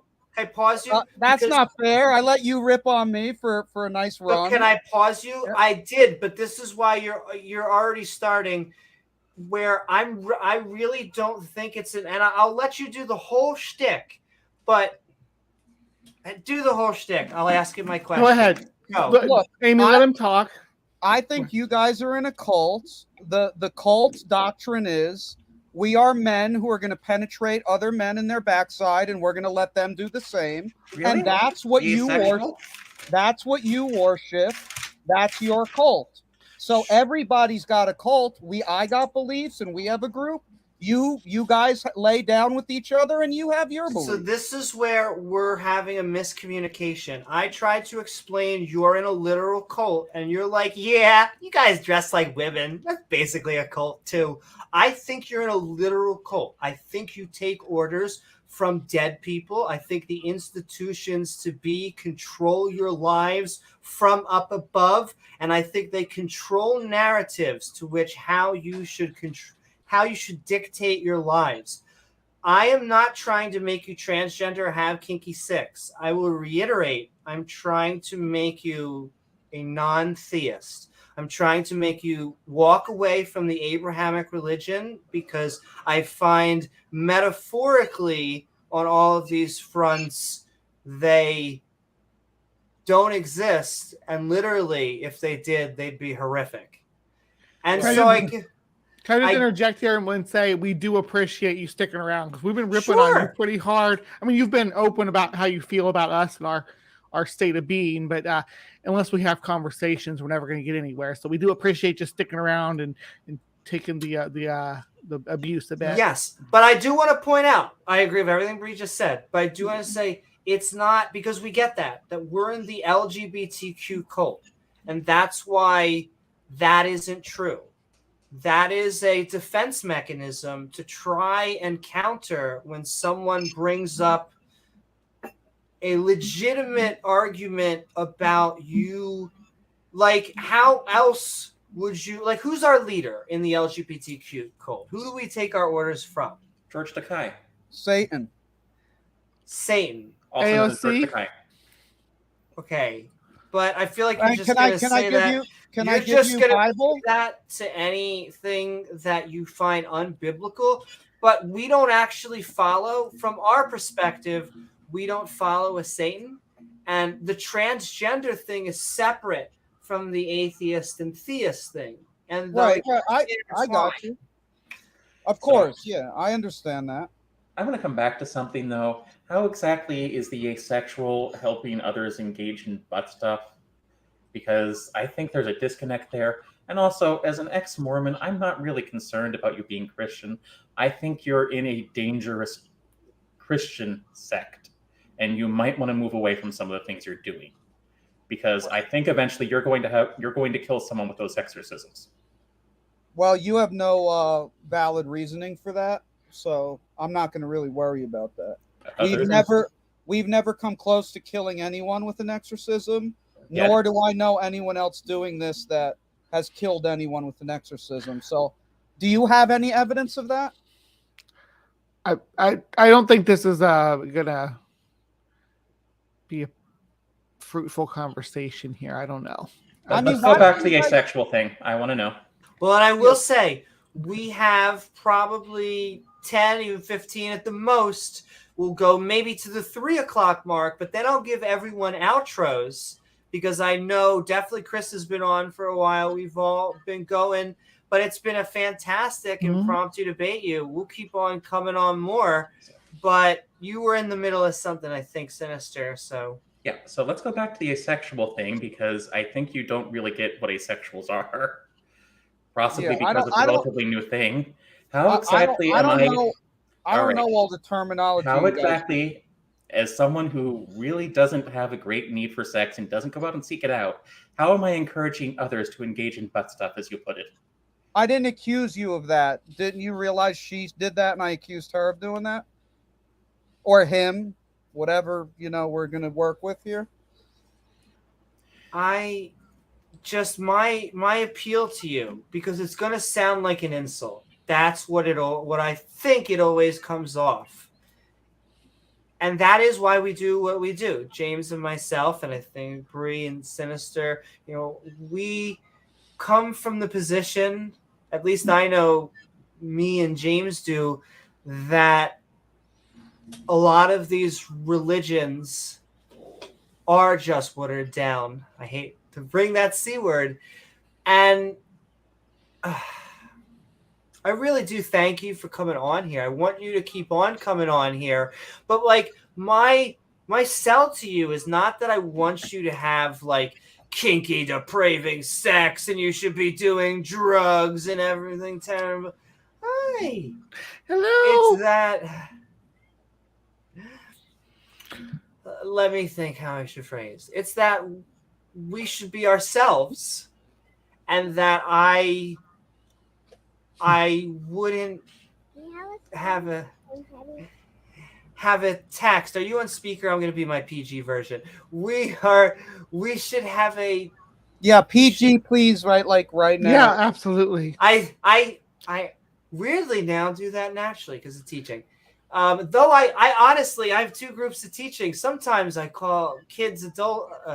I'm like, these kids, and then they're like 20, and they're staring at me, and they're like, you sounded so Jewish, though, when you said you kids. You sounded like a I'm Jewish becoming grandmother. my mother, and my mother says the more you try to escape it, the more you become her. But yes, I think that these texts were written 2,000, some of them 3,500 years ago. Some of them still have some wisdom in there. However, I don't think they should be how we guide our lives. I know you are a counter to that. You're saying it fixed a lot. I think we could be good. Dare I say, I think it's better when we're good without God. I know I just said a lot there, but... And I've had my fun with you too, but I want to avoid the cult word because it's a word that gets thrown around a lot, and it Carter, doesn't can really you bring the baby out? I'm on the... Thanks. It doesn't really help people change their thinking if they're in a dangerous group. Well, you have to be careful with that word, actually. I find if you throw that word around, people expect it. And then, because then I get a lot of times, the LGBTQ are in a cult, the atheists are a cult, but I really do view a cult as like this. There is this leader who is giving top-down orders, and we are going to follow him till death do we part, sometimes even after. And so I think it fits the definition. I just think that they're watered down, they're expanded, they're larger, and so these institutions cannot have direct control like they used to. It's not like I really am not trying to offend, so I have to be careful. But anyway, we have been blabbing and so forth. I think in a second, we got Disciple Deig. Though I may start to clear house in a second. Oh, he's just saying hi. Well, I know Preacher, if you want to say hi, though, I think we're going to clear house in a second. If you want to talk to me, though, but I know he's been on here for like 40 Yeah, minutes. I could go. I'm ready to roll. I'll just say my last words, and or what do you want me to do? It's your show. I want to first, like Bree said, as spicy as I have been, I want to really thank you for we view ourselves as the cuddly version of politically incorrect, for what that's worth, and that I say what's ever on my mind, but it's generally I love you, and I think everyone should heart each other.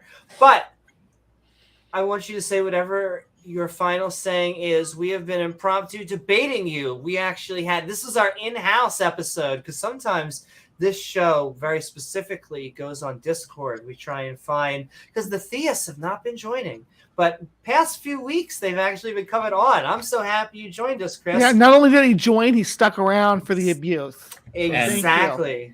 So thank you so very much. And I really hope you have a conversation with Ultimated someday. It would be, just because Interesting. You could tell us if he is a troll or not, because we've been trying to find out, and he's a lovely human being. He's always polite, very polite. He doesn't raise his voice or yell or anything, but he does have some wild claims, like an intimate relationship with the Almighty himself. So I'd be interested to hear you guys have a discussion about that. Yeah, well, the father of Jesus doesn't, or Jesus himself isn't having sex with people, so he's deceived. Yeah. He's having sex with a demon. I'm happy I got a chance to talk to you guys. I love you guys also, but you need to repent or you're going to go to hell. I'm lovingly telling you, you have these sexual desires and the desire to transition because you're heavily demonized. You need to give your life to Jesus Christ, get delivered. Jesus Christ offers you that deliverance.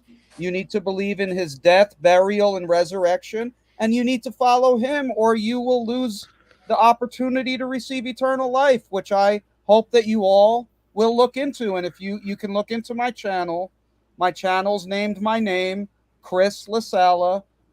I preach there. We pray for people there, and I hope you guys will look into it. And if you need to email me, and I'd be happy to pray with you or talk to you. Yeah, no thanks. Yeah. You're the furthest gone by far. I just want you to know.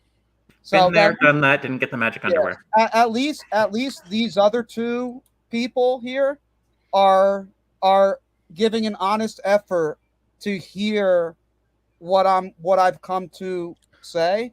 But you're very arrogant. To be clear, me and Amy are both professionals. Like, we do this for, like, we make money doing this. Porpoise is just a visitor, so this isn't her normal swimming grounds either. So it's as far as how to engage and stuff. And I want to say that I love all of you here. Love, love, love. Love, love, love. And so it's I don't know. And some people have a more curt approach. So pick your poison. I'm not making excuses for anything that was said. I think everybody here would stand by what they've said tonight, right? Nobody's changed their mind. Of course, that's not the expectation. The conversation is is what really matters. Yeah. And most people don't change their mind, when they're having a conversation in the heat of the moment. It's for two things. It's for the audience, and then sometimes in a cumulative case, you think over things, you ruminate, maybe Chris will join us. Maybe we'll be bending the knee and finding our Lord and Savior Jesus. You never know. And when I had a YouTube channel, it was a very different thing altogether. So, yeah, I just like when I preach this, some people you could see they're open and they're at least listening. And I believe that's all it takes sometimes for maybe people to look deeper into what I'm saying, because I'm not your judge, and I know what it's like to be bound by Satan. And I don't think what you're doing is irrational for your worldview.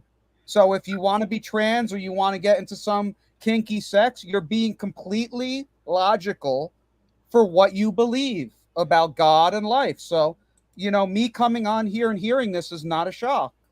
I want to say, as an ex-Mormon, though, I see a lot of the same dangers to a much greater degree that I saw in the Mormon Church in your group.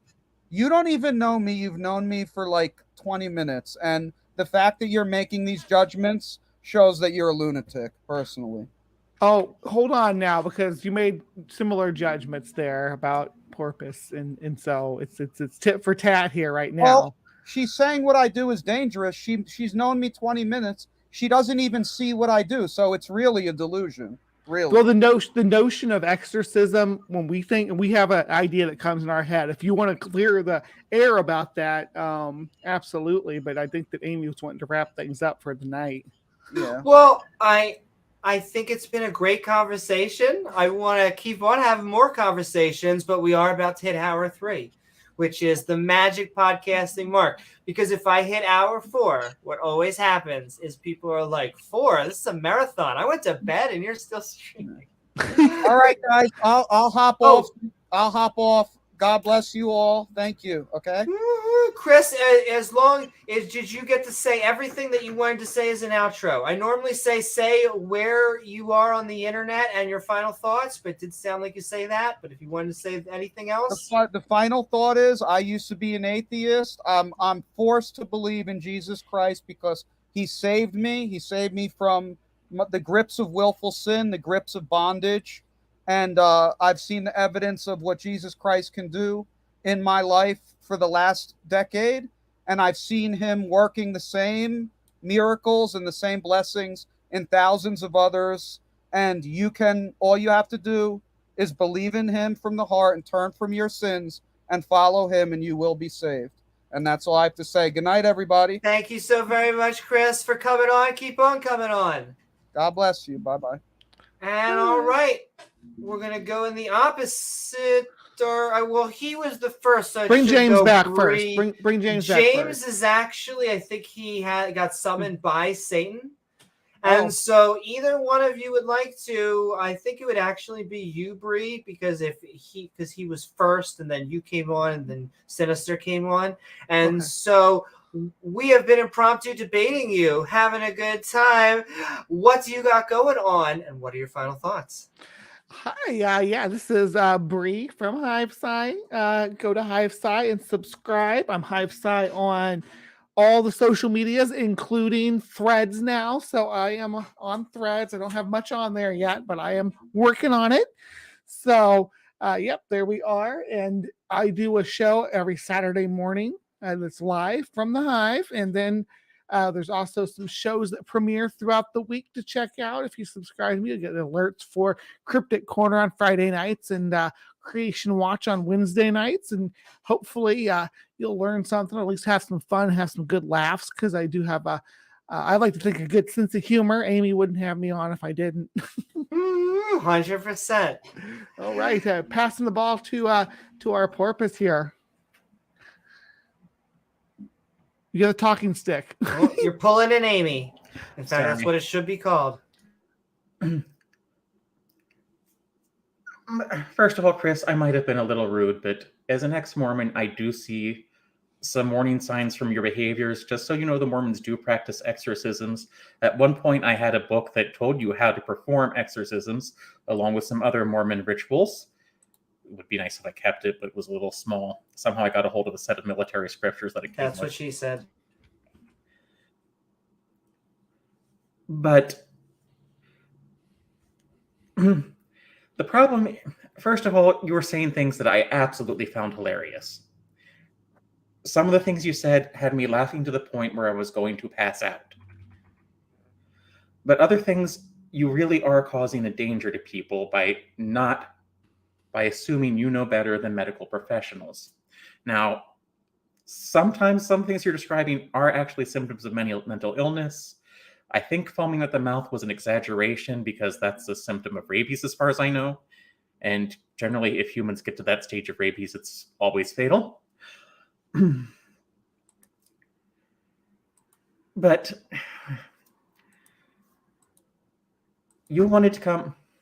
I think you wanted to come on and yell at people to repent, and I'm going to let you know that as a former Mormon, I did all of the Christian stuff, because you have to be a Mormon.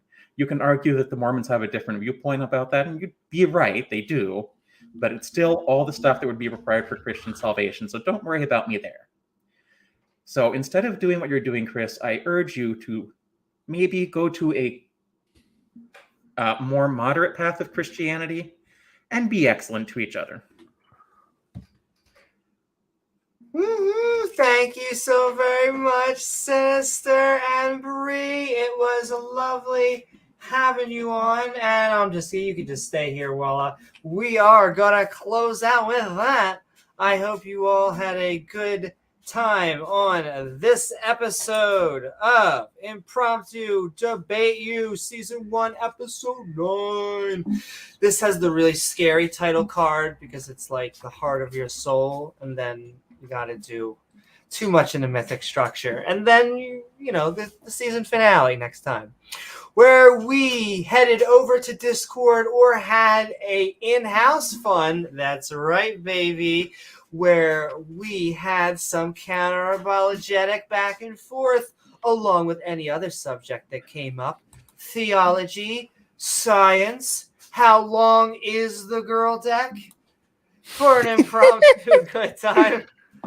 Though I do want to thank my co-host, James W., along with our fantastic panel guests, Nania, Chris, Bree, and Sinister, as well as all the people in chat. In fact, I can't help but give just like a very quick out super just a whole much love to Chris and Disciple and Khaleesi and everyone who was giving out love tonight and just sending that love back. Send love to Robert, who's sending us love in chat right now. Our awesome mods who make the stream so great. In fact, everyone in chat and lovely viewers like you who make this channel even possible. If you enjoy the show, please don't forget to like that upvote. Helps us get in the algorithm and send it out into the YouTubes. But also follow us at twitch.tv/AmyNewmanSkeptic or subscribe right here, baby, youtube.com/AmyNewman. We also have a Facebook and a Twitter. I should be sending those out. What's up, Facebook and Twitter? I'm going to conjoin one day. Are you on Threads yet? Is that at Friends? That's Threads. Threads. Okay, I was going to say, am I on a 90s sitcom? I wish. I am not, but apparently I need to join Threads. We're going to reboot it with an entirely transgender cast. Yes, I'm all in for it. And then hit that bell icon to all so you can join our live streams. That is, by the way, what the religious funnies think. They're like, the transgenders want to replace everything with transgender, everything with queer, everything with gay. No, that was J.K. Rowling 10 years ago. You missed the... Anyway. There was like a very sliver of time. Anyone remember that? It was like she was a book author and in between really not liking trans. There was this one small amount of time where she was trying to communicate to everyone that she was really into homoeroticism, but we all forgot about that because she... I did not know that. That's an interesting development. Are you saying? Oh my god! And when, like, for a good year or two, that was the joke. She makes every character gay because she made Dumbledore gay when Dumbledore originally there was just a Dumbledore. Oh yeah, I think and then I it got revealed. Strip. And so, like, for the small amount of segment, people were upset. She was like the biggest ally ever. There was no more pro-gay person than J.K. Rowling. And then it turns out she has gender issues that no one talks about. Well, no one talks. Joanne. I will get that right someday, but not today. Just pointing that out. Anyway, that's neither here nor there. That's like my shtick.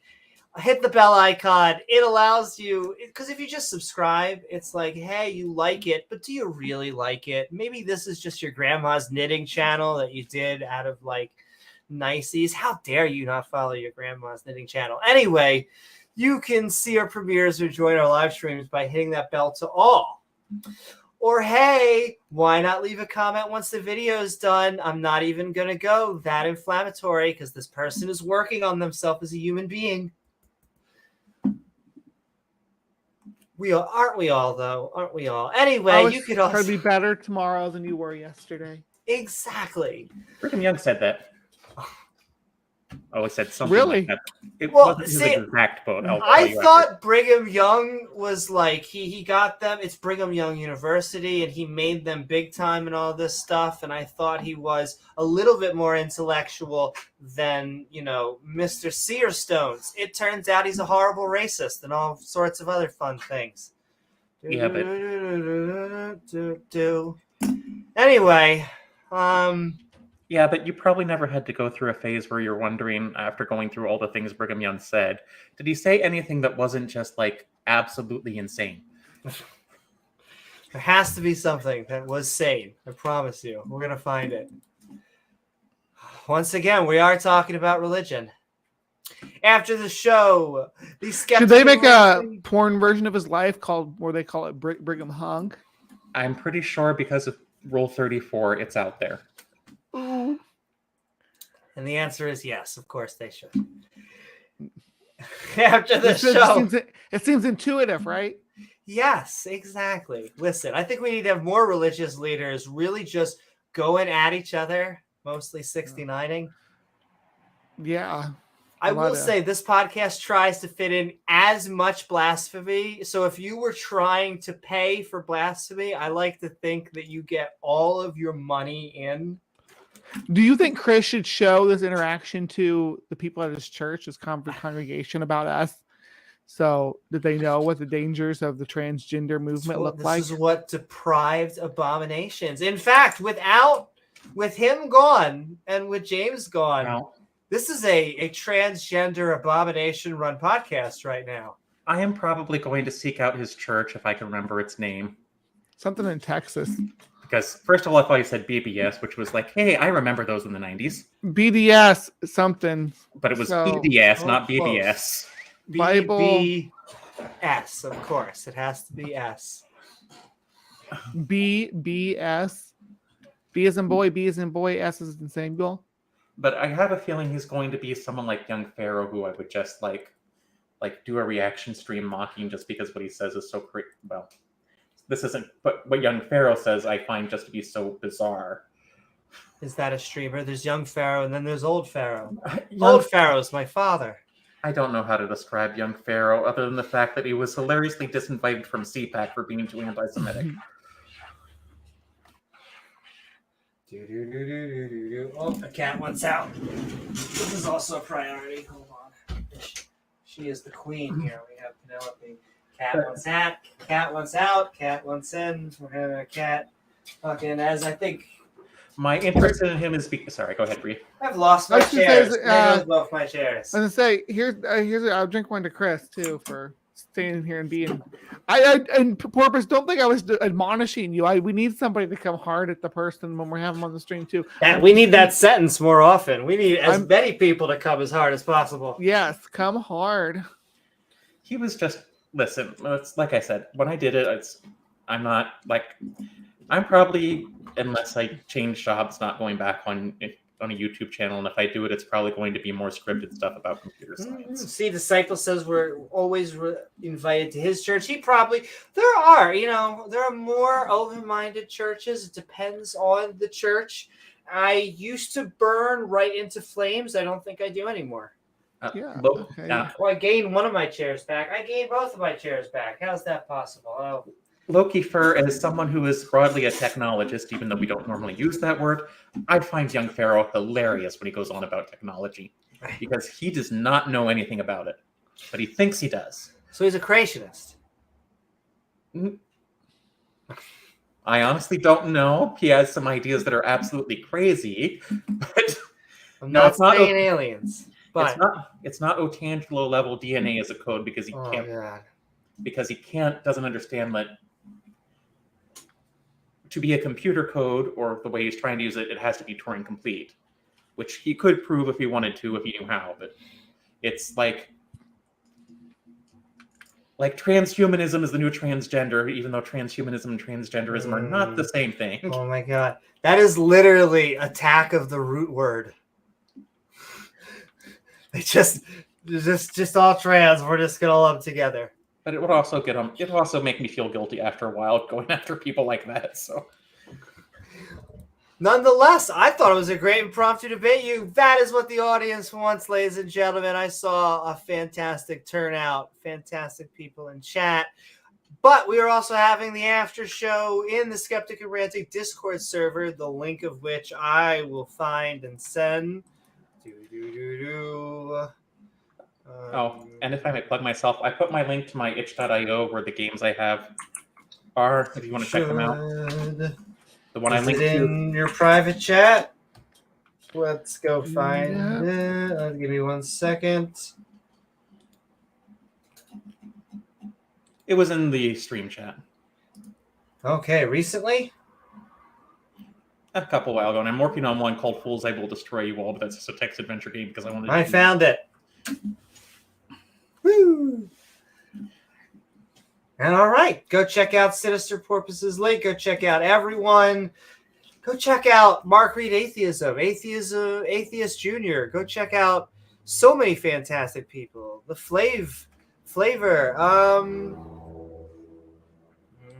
Gur Streams, even Knock. Knock is on Rage to Reason. I'm sending him love out there. Trying to think who else. I think that's it. There's so many people. There's probably a lot of people I missed, but Ember, go check out Ember. Go check out everybody. Anyway, there's our Skeptic and Ranting Discord server, the link of which is in the description below, along with our fantastic channel members. That's right. You could become a channel member. What's up? The kitties went out. This. I know. Both of you going out. You're gonna go follow your boy toy.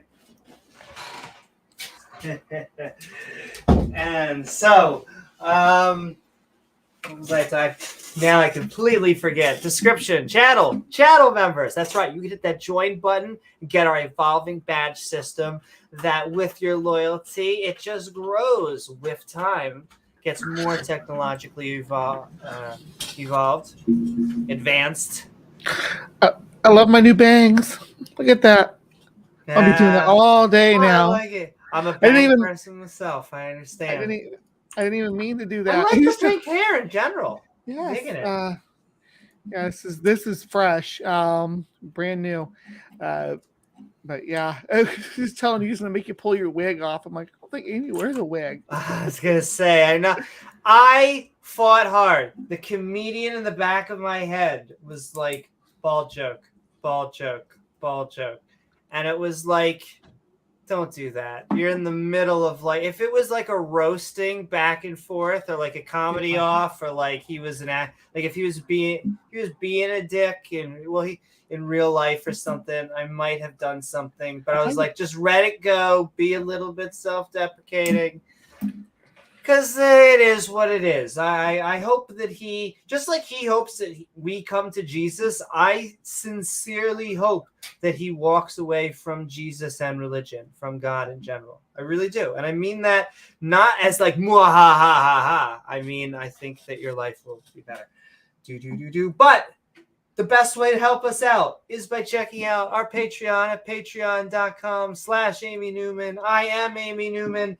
Send goodbye to us, and we will say goodbye to you, but we will see you all in the next episode of Skeptic Ball Z, with instruments and music, unfortunately, by the Three Abominations. That's our band name. Go. Wait, I can get my harmonica. Hey, you got a minute or two. Boop-a-doop-a-doo-boo. Boop-a-shoop-boo. Toop-a-doop-a-doo-boo. Yeah. Here we go now. Grumpy, Diana, Scotty, and Pat. Yeah. Dale, Pastel, Davegar, Regis, Mark, Farron. I like it. I have my hands backwards. Oh my, I got my hand somewhere.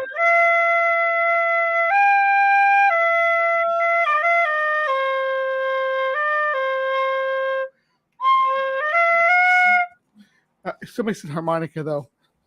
I have a harmonica somewhere. I couldn't find it fast enough.